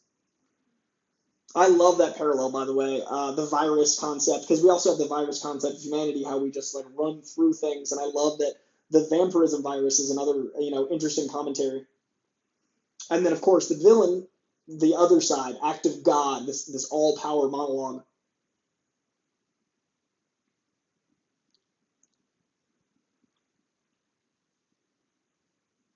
And now we hear his ego come in, right? The weakness of the character is pure blood. Like, it's all that stuff. And that's, I mean, as long as humans have been around, we've cared about, like, lineage and purity and all that shit. So making it as negative and as obviously problematic as making the villains worry about their blood purity is a great way to show insecurity in certain people that we deal with running for elections. I watched Alita Battle Angel recently, and when I saw Mahershala in that movie, I was like, whoa, he looks like Blade. He'll probably bulk up a bit, but damn. Yeah, that is Blade. By the way, is it okay? Not talking about superhero games, but I don't know superhero games. I can't really talk on those. Mahershala is going to kill the role. I agree. Mahershala was always the choice. That's true. He actually came to my acting studio a couple times back when I was an actor boy, and he is also a sweetheart as well as a badass.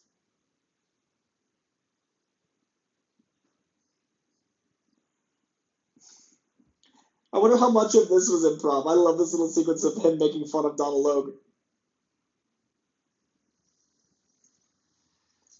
Also, that like Tomahawk motorcycle is awesome. So he's got an all blacked out car, but then he's got this chromed out bike. Blade, quintessential cool. Let's see. What's my pick? Flash or Black Adam? For speed, Flash. For power, Black Adam. What would it take for Straw Hat appearance in the show? I had Straw Hat on my podcast. Straw Hat was my first in-person podcast guest. I had Straw Hat on recently. So Straw Hat, I just got to call. I could text him and have him on one day. I had him on my audio because I was trying to help him with his audio listeners. So I was trying to, but like, a text. Let's see. Here's my thing. Why does he want to turn all of humanity to vampires when that would entirely deplete their food source? I imagine he's very egotistical and he cares more about power than logic, but I also think maybe there's a secondary source, which is what I think Blade 2 is about, if I remember correctly. Or is it Blade 3? Either way, you're not wrong. I already, Monarch, am I staying up to watch Hawkeye? I've already seen the first episode of Hawkeye, and my reaction with the Real Rejects is going to drop very, very soon because we've already seen it. Man 2022 is going to be crazy. Real Rejects, do you think Blade can work as a PG-13 flick? This scene right now, where they're exploding a vampire head with these serums and they gush blood all over the place, is the perfect time to say that I used to think it was possible, but now I think that Blade is right there with Deadpool as two of the only characters that have to be R. I think 98% of comic book characters can be PG-13. I think you could do a lot of creativity with that rating. I do, however, think that Blade needs to show blood, and I think that for whatever reason, the MPAA is like, hey, boobies and blood mean it's R-rated. If you're going to show the things that make up life, you're going to be an R-rated movie. If you have sex, which causes life, R-rated. If you show blood, which makes up life, R-rated. So I think it's going to need to be R-rated. I know they're trying to make it PG-13, but unless they have vampires like bite people's necks and then cut away every time, like there's some trickiness there. This whole keeping women in an enclosed container thing, and then earlier having that other woman and now her, this mom moment, man, oh man. Let's see. We did a Hawkeye watch along on Real Rejects, a fruit punch samurai. Go to Real Rejects page tomorrow. You get your own journey with that. Oh shit, his mama. And great thing about casting is that she came back that night, and they're both the same age now because he aged because he's half, and she is a pure vampire. Just click for me. This and Batman and Robin are only 1 year apart. Whoa! Batman and Robin was 97. This was 98. We leapt forward in quality, and this was 10 years before Iron Man and Dark Knight. That's crazy. This is a very good joke. Christine Foon says PG-13 would be more butter knife than Blade. That's a good joke. I am into that joke. I'd say that they could make vampires simply disintegrate then they die. Sure. I just think it'll feel very flaccid. I could be wrong, but I do think Blade is an R-rated character. I do think that the essence of the character requires visual hyperviolence.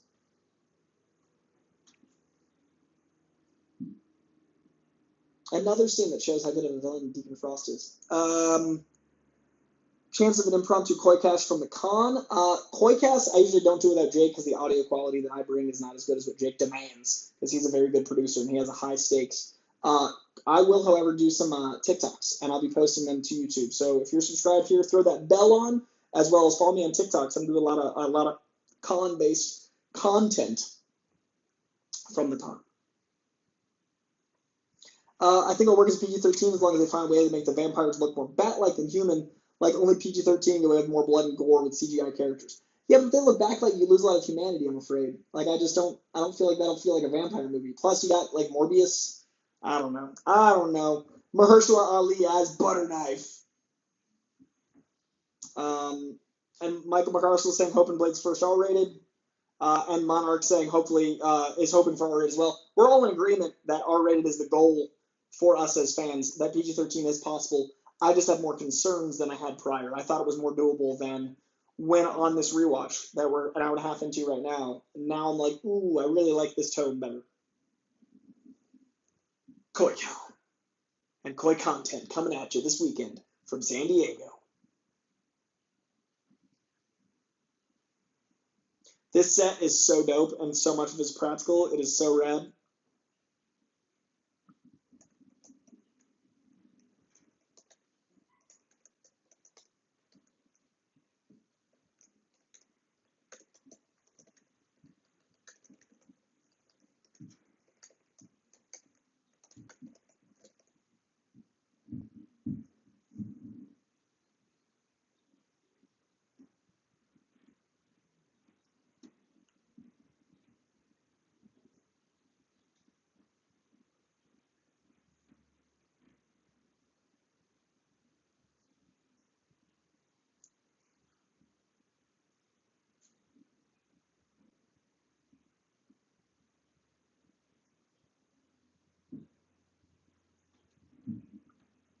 Yeah, Morbius is going to be PG-13, but I think it's going to be using a lot of bat imagery. That if they do that with Blade as well, it'll be very convoluted because Morbius is Sony and Blade's MCU. So we'll see.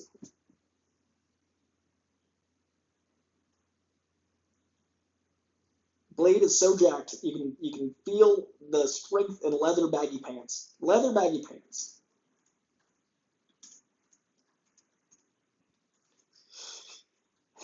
Real Reject says, you know, Coy, if Mel Gibson made Blade, it'd be the hard R you're looking for.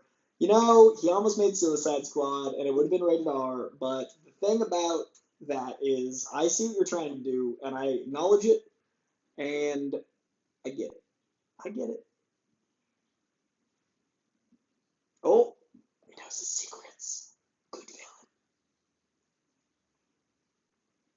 villain. Marvel will do an R-rated Deadpool 3. They've confirmed that. Deadpool 3 is going to be R-rated.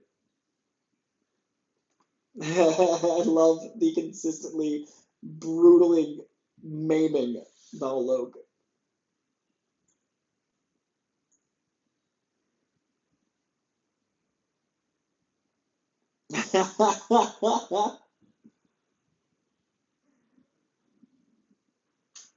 That's power.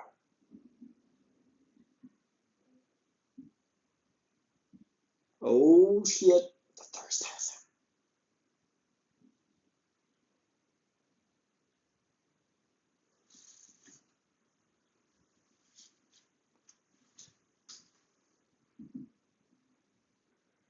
Oh shit.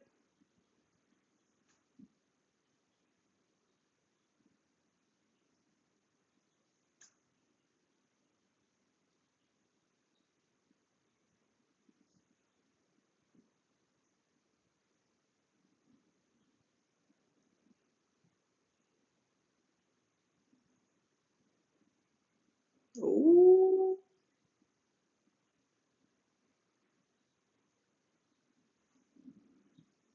Blade and Spider-Man crossover would be awesome. My thoughts on the Snyderverse is I don't talk about Star Wars or Snyderverse because the fandom scare me. I prefer the True Blood style, exploiting vampires versus the Buffy and Dusty vamps. I like that this does kind of both. It's like gory but also fire. It's a nice mix for me. From an elevator ride, the bulk of the Avengers cast to hosting a Spider-Man event, being in charge of multiple comic-related panels at STC. Next up, Carter Gold MCU feature. Jack's Packet, I like your headspace. I want to host Hall H. I'm putting that out in the universe. In the next 4 years, not counting this year because this year's over, between now and 2025, I want to host Hall H. I want to have a panel at Hall H. No matter what, they still have to show the brutality of Blade, whether it's PG-13 Blade who kills CG vampires in the same brutal way, and R-rated version they can do as much as they want. Yeah, it'll be brutal. I just hope, I don't know. I'm hoping for R all of a sudden. I miss practical sets like crazy.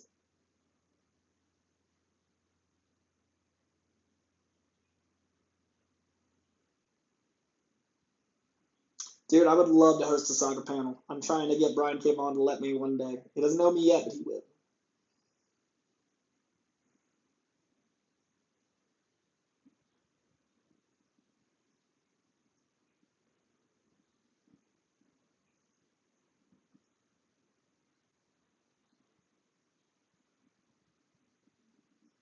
My mom loves True Blood. She is Team Eric, apparently. I don't know what that means, but I assume you will. Yeah, I feel like Moon Knight will be a taste of the Midnight Suns and that darker MCU flavor to come. And that teaser's dope. And two of my buddies are directing it. Shout out to Justin and Aaron, fantastic directors. I'm excited to see what they do. Yeah, I'm sure Brian K. Vaughan has at least heard of me. I mean, I yell about Saga louder than almost anyone. But I need that pen. Oh man, I forgot about Curtis. What a great way to bring the character back. The world building this is so great. I somehow forgot all about this. It's terrifying.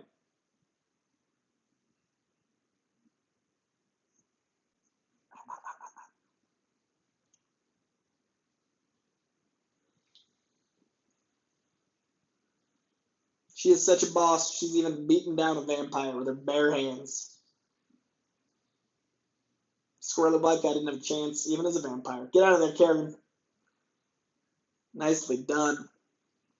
This is before Karen was a swear. You could name characters Karen back then.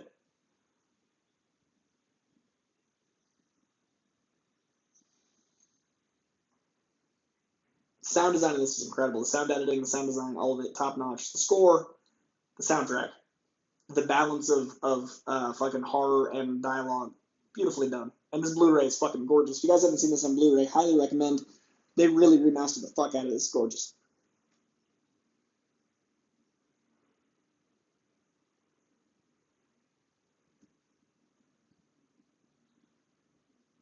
The word in the chat, someone else is saying the proper motion. Bobo Odin saying, I think proper motion capture. They can make CGI vampires feel real enough.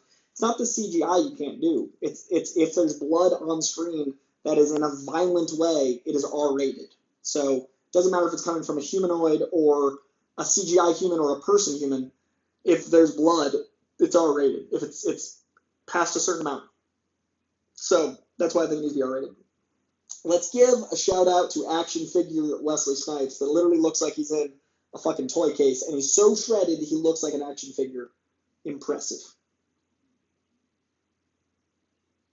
Also, I got clipped by a bike messenger, and I'm gonna blame the goblin.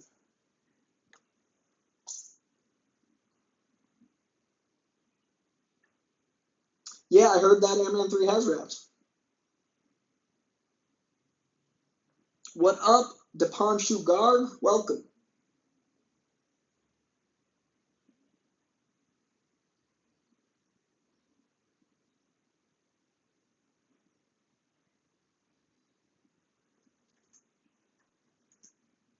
The horror aspect is something I need to keep when they bring them into the MCU. Yeah, they really need to have some new horror element, I think, if they want to keep it fresh. Jesse understood that reference. Coy-Jandreau, this is from Maramoth Hans. Coy-Jandreau, what do you think the odds we are to see the live version of the Poisons versus the Symbiotes? Very slim. Oh, that line, by the way, comes back in Blade 3. Sooner or later, the thirst always wins. It's a great line. The Poisons, I don't think, are going to make their way to the MCU. I don't really think they're that... it felt kind of like a one-off. I feel like that's just going to be something we kind of right away. I think the symbiotes are going to have a lot to do without anything like that. I personally don't think that storyline's going to come to play. It's really recent, and we're not really going towards that way with the stuff. I don't know if it's sold that well either. Personally, I don't see that one coming. What if they make the blood purple? I don't think that would work. But maybe Fruit Punch Samurai. It is a very uncomfortable scene, Michael McCarstle, and they played some Oedipus shit for days in this movie with the flash of girl he's saving looking like mom, and then that stuff. They're going for the Freud.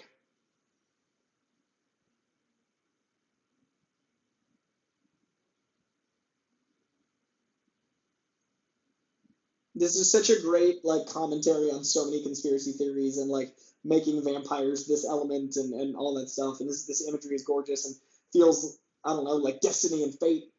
Also reminds me now of Cabin in the Woods. But there's a lot of dopeness here.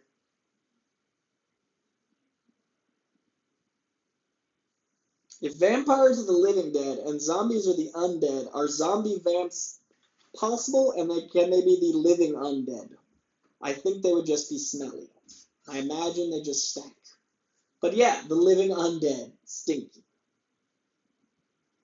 Oh, it begins. These visuals are so cool. This is one of the only times the CGI, if I remember correctly, doesn't quite hold up. There's some of the blood stuff, but overall, this whole sequence is just beautiful. And I love the vampires wearing white and black, and the whole, again, the sexualization of them. Get it, Karen. I do not drink Coca-Cola, Mr. Jesse Swift. It is very bad for you. But again, a good pun. I'm co-signing. My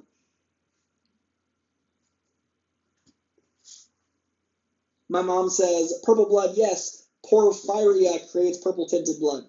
So it is possible the vampires get purple blood, but I still think that would cause an R rating if blood is gushing out of a humanoid. But I'm not an MPAA person. Thanks, dude. Apologies for not reading the title and seeing it's a watch along. Oh, no worries at all, Mammoth. No worries at all. Welcome. Happy to answer questions, Mr. Haunts. Happy to. No problem. That's why we're here. Hang out and watch this dope movie. Welcome anytime. Bobo Odinson, I was referring more to the interaction and the fighting. I hate the blood means R rating, but if you have to do it off screen, there's other ways of doing it. Sure. I'm just concerned. What is your opinion of the League of Extraordinary Gentlemen movie? It's fine. It's adequate. Her hair is awesome. Oh, I think you needed that blood, bruh. Who's going to take his place? Rescue Blade, get him. Karen's jacket is awesome. 90s leather needs to make a comeback. Like, 90s fucking leather jackets were the shit. PETA, if you're watching, 90s faux leather jackets, as long as it's quality and doesn't disintegrate in 6 months. Whatever you want to do. Just this look is dope. Oh, I didn't know it's the same director as Blade was League. Yeah, I didn't love League nearly as much as Blade. And also, the budget here is smaller. There's way more practical. That was part of the problem I had. Like, look how cool this looks in real life. There's sets here. Tarantino did get a screen blood. That was also rated R.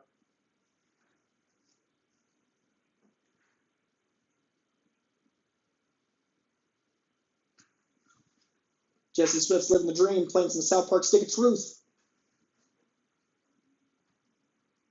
Oh, here we go. What's a vampire movie without the sacrifice and the consuming of the thing? This is kind of like, Batman doesn't break his one rule, Blade doesn't break his one rule. You got to do it sometimes. Very interesting commentary on vigilante, anti-hero, villain.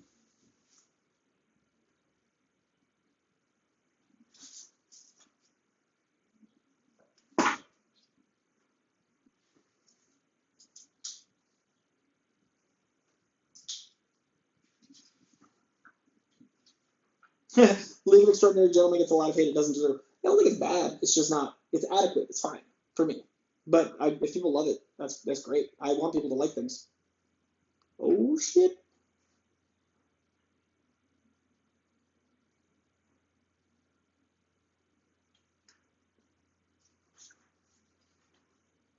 Gotta save the world, Blade. If you don't, they all die. The CGI in the blood actually holds up better than I remembered. This still looks cool as fuck.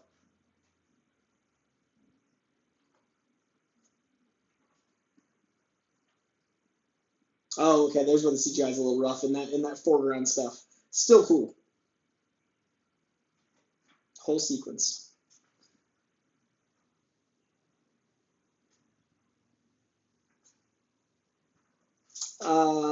Corey J. Wayne, Tarantino did Green Blood to avoid NC-17 because yeah, it is R.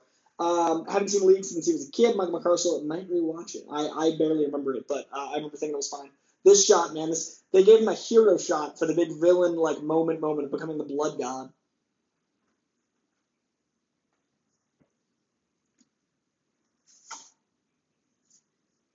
Blade's tattoos are so fucking awesome.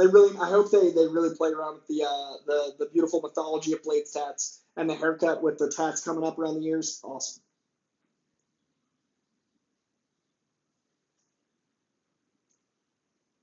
This is probably the first time he's ever fed on human blood because he's not like, yeah, he was turned early and then I think he's always sustained the vegetarian diet. Yeah, I'd love to see Dorrington direct something again. This movie is incredible.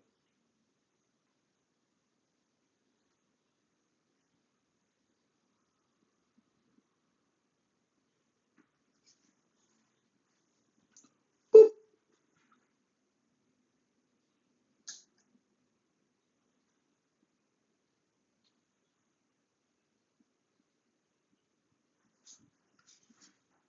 Also, the actress who plays Karen also shredded.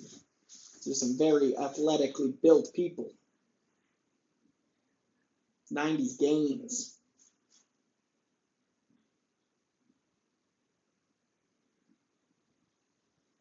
Oh shit.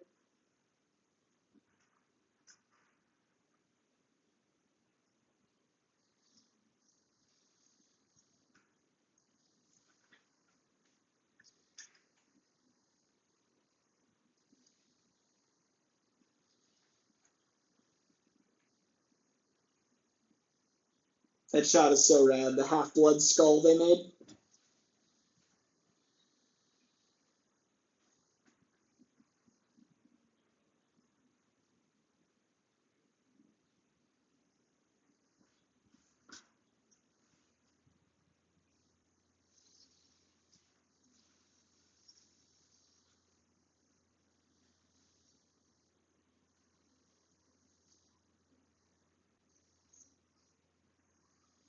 The sins of the father moment with the mama fighting.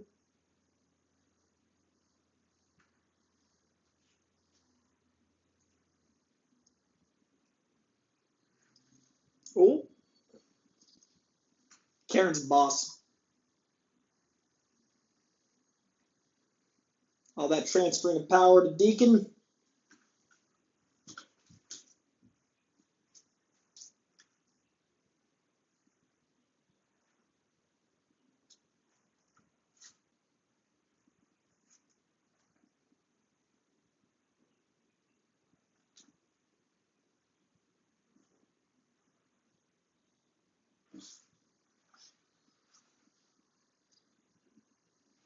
Here the CGI is a little spotty. The Gray Angels are rough. 98 showing it here, but still not bad compared to many things in 98, and also first time they really needed to use this heavy CGI. Also, they gives you some of the bat imagery, which is cool with these Gray Angels.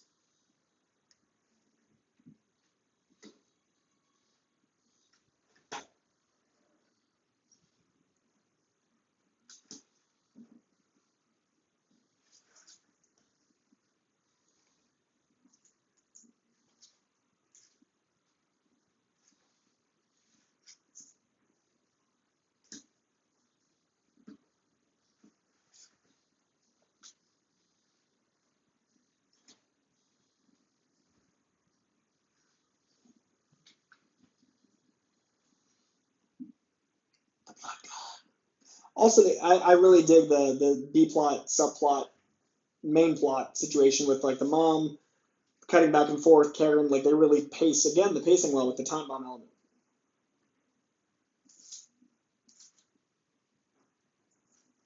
Delicious, nutritious lighting.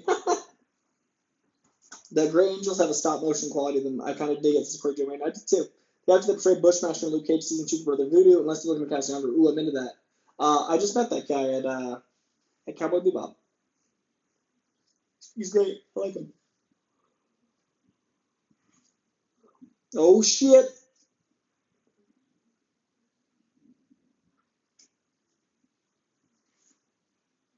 After all of this, he just murks the dude. Donald Logan's just gone. Sunglasses back. Cue the techno song. God damn, this movie is so fucking cool. Monarch, thank you. Another badass martial arts fight.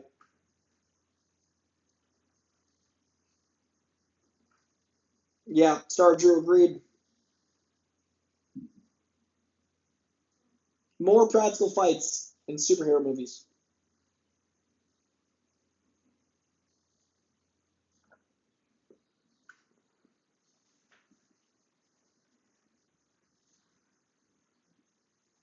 Sometimes you gotta cut out a throat and then throw that throat at somebody else to distract them and then beat them to death. Sometimes that's what you gotta do.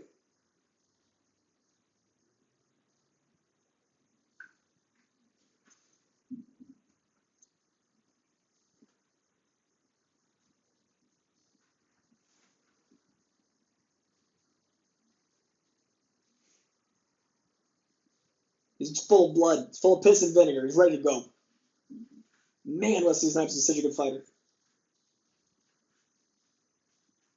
Yeah, I'm definitely. I mean, obviously it's a movie, and these are choreographed fights, but it does take an element of knowing the moves, and he also knows martial arts, and these are incredible fights.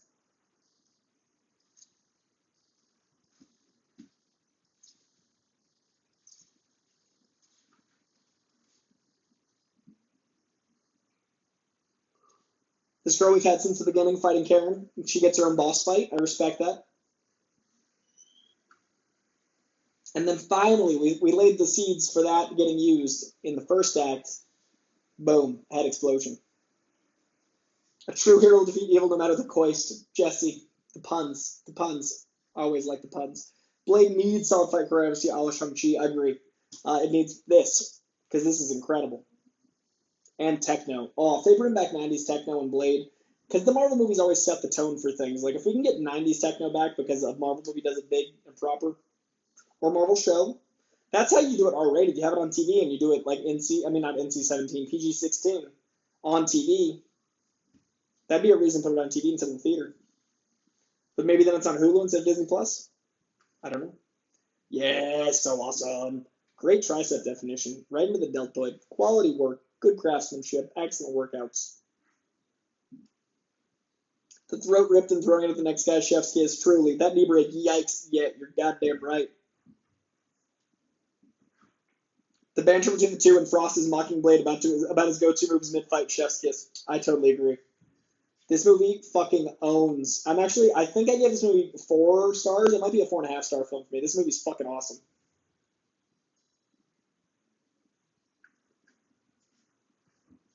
It didn't just start the Marvel Cinematic Universe effectively, Marvel films, I should say, but like it's better than most comic book movies. This movie's fucking awesome.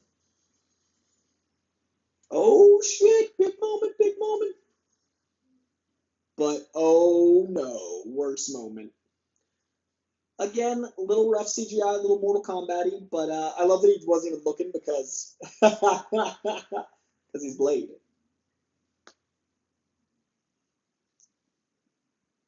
If they don't give us an homage to the Blood Rave pseudo-side, we got problems. We need that Blood Rave.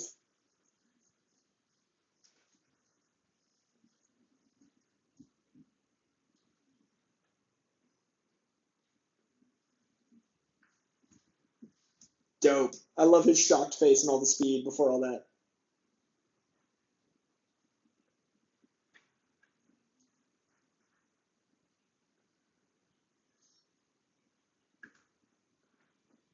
The bait and switch, and then nah. Again, the makeup, the red eyes, the half skull. Maybe when I get shredded again, I'll go as Deacon Frost for Halloween. That's a cool look.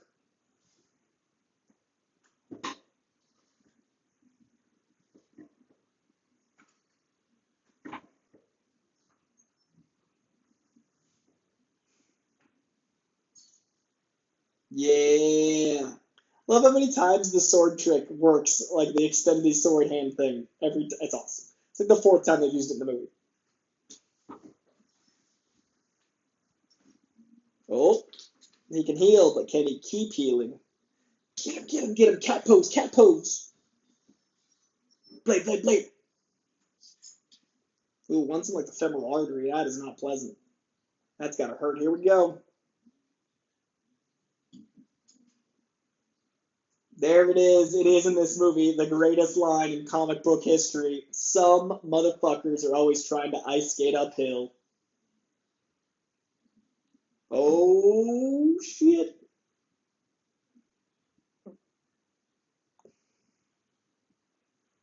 And here's where the CGI falls apart a bit. But hey, it's cool. Fun fact, I once ran into Mr. Snipes at a party, and I got to talk to him about that line. And also in Twitter, he was talking about being kind to others, and I said, you don't always have to ice skate uphill, and like reference that as being good to other people. And he retweeted it, and that's as close to a team up with Blade as I'll ever get, but I'll remember it the rest of my life. He said the thing!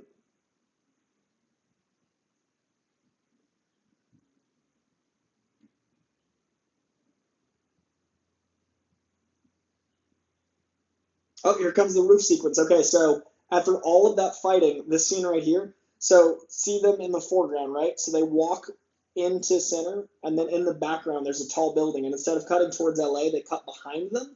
And see that the building behind the crane? They were supposed to see a dude on the top of that roof in all black, and they cut to a medium shot of that dude, and it's Morbius. And they're just setting up for the future, but they cut the Morbius sequence and they changed the villain too. But Morbius was originally supposed to be in this movie in 1998, and now we're getting him in January, which is cool. Oh, I didn't know that. Corey J. Wayne just said, fun fact, in the deleted scene of Morbius, Stephen Norrington played him. That's dope.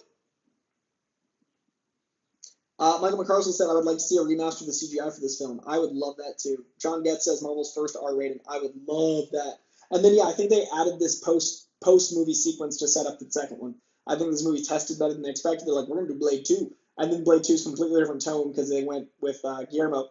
Great idea, but just different. And this basically says it's not over. And I love the, like, set me up, make me a better story. I love all that. The hunt never ends, Jack's Packet. The hunt never ends, Jack's Packet. MCU's for R rating will be because they have a subtitle of the new film that will have him say it several times. Man, Wesley Snipes Undisputed is a good one. Wesley Snipes is fucking awesome.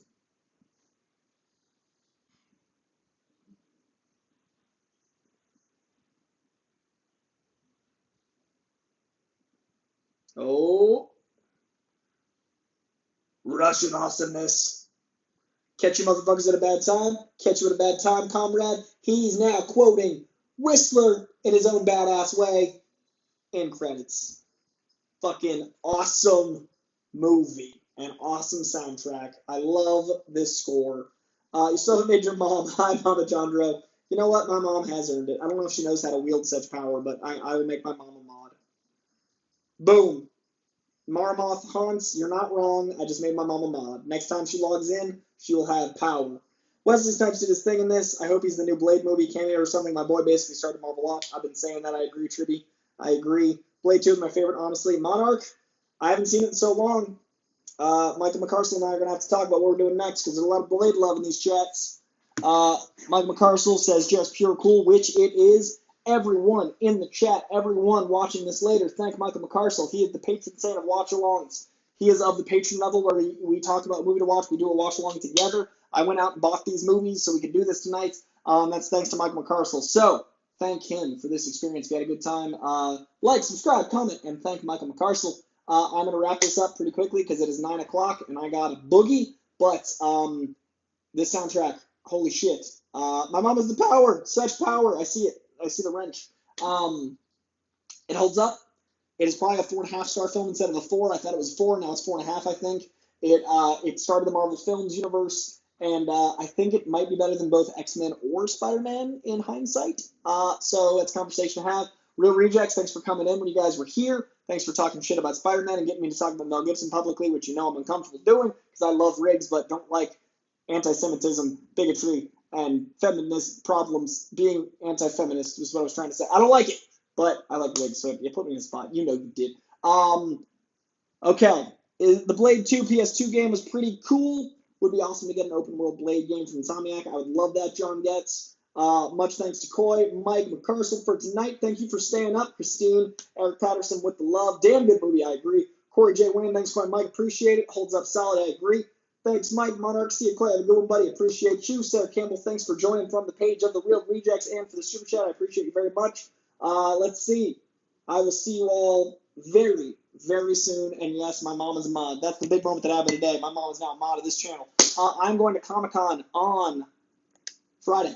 I'll be there bright and early. Not bright and early. I'm getting on the 9 o'clock train. But I'm going to Comic-Con. So if you guys are down at Comic-Con, hunt me down. Friday I've got 2 panels at 3 and at 4. And then on Sunday I've got 1 panel. Dreadstar Sunday, Slow City Blues, and Scout Comics on Friday. Saturday I'm just going to exist. And then LA Comic-Con, I've got panels on Sunday. So I'll be at LA Comic-Con Friday and Sunday, maybe just Sunday. But that is going to do it for this episode of Watch Along, brought to you by Michael McCarstle. I'm going to tag out, and I will see you guys very, very soon. We'll be back next Tuesday with another live stream. I'll be back tomorrow with a Coycast episode. And patrons, there's a new Coycast Patron pod dropping in 10 minutes when I upload it. So, much love, everybody. We'll see you soon. That was fucking awesome. Go Blade.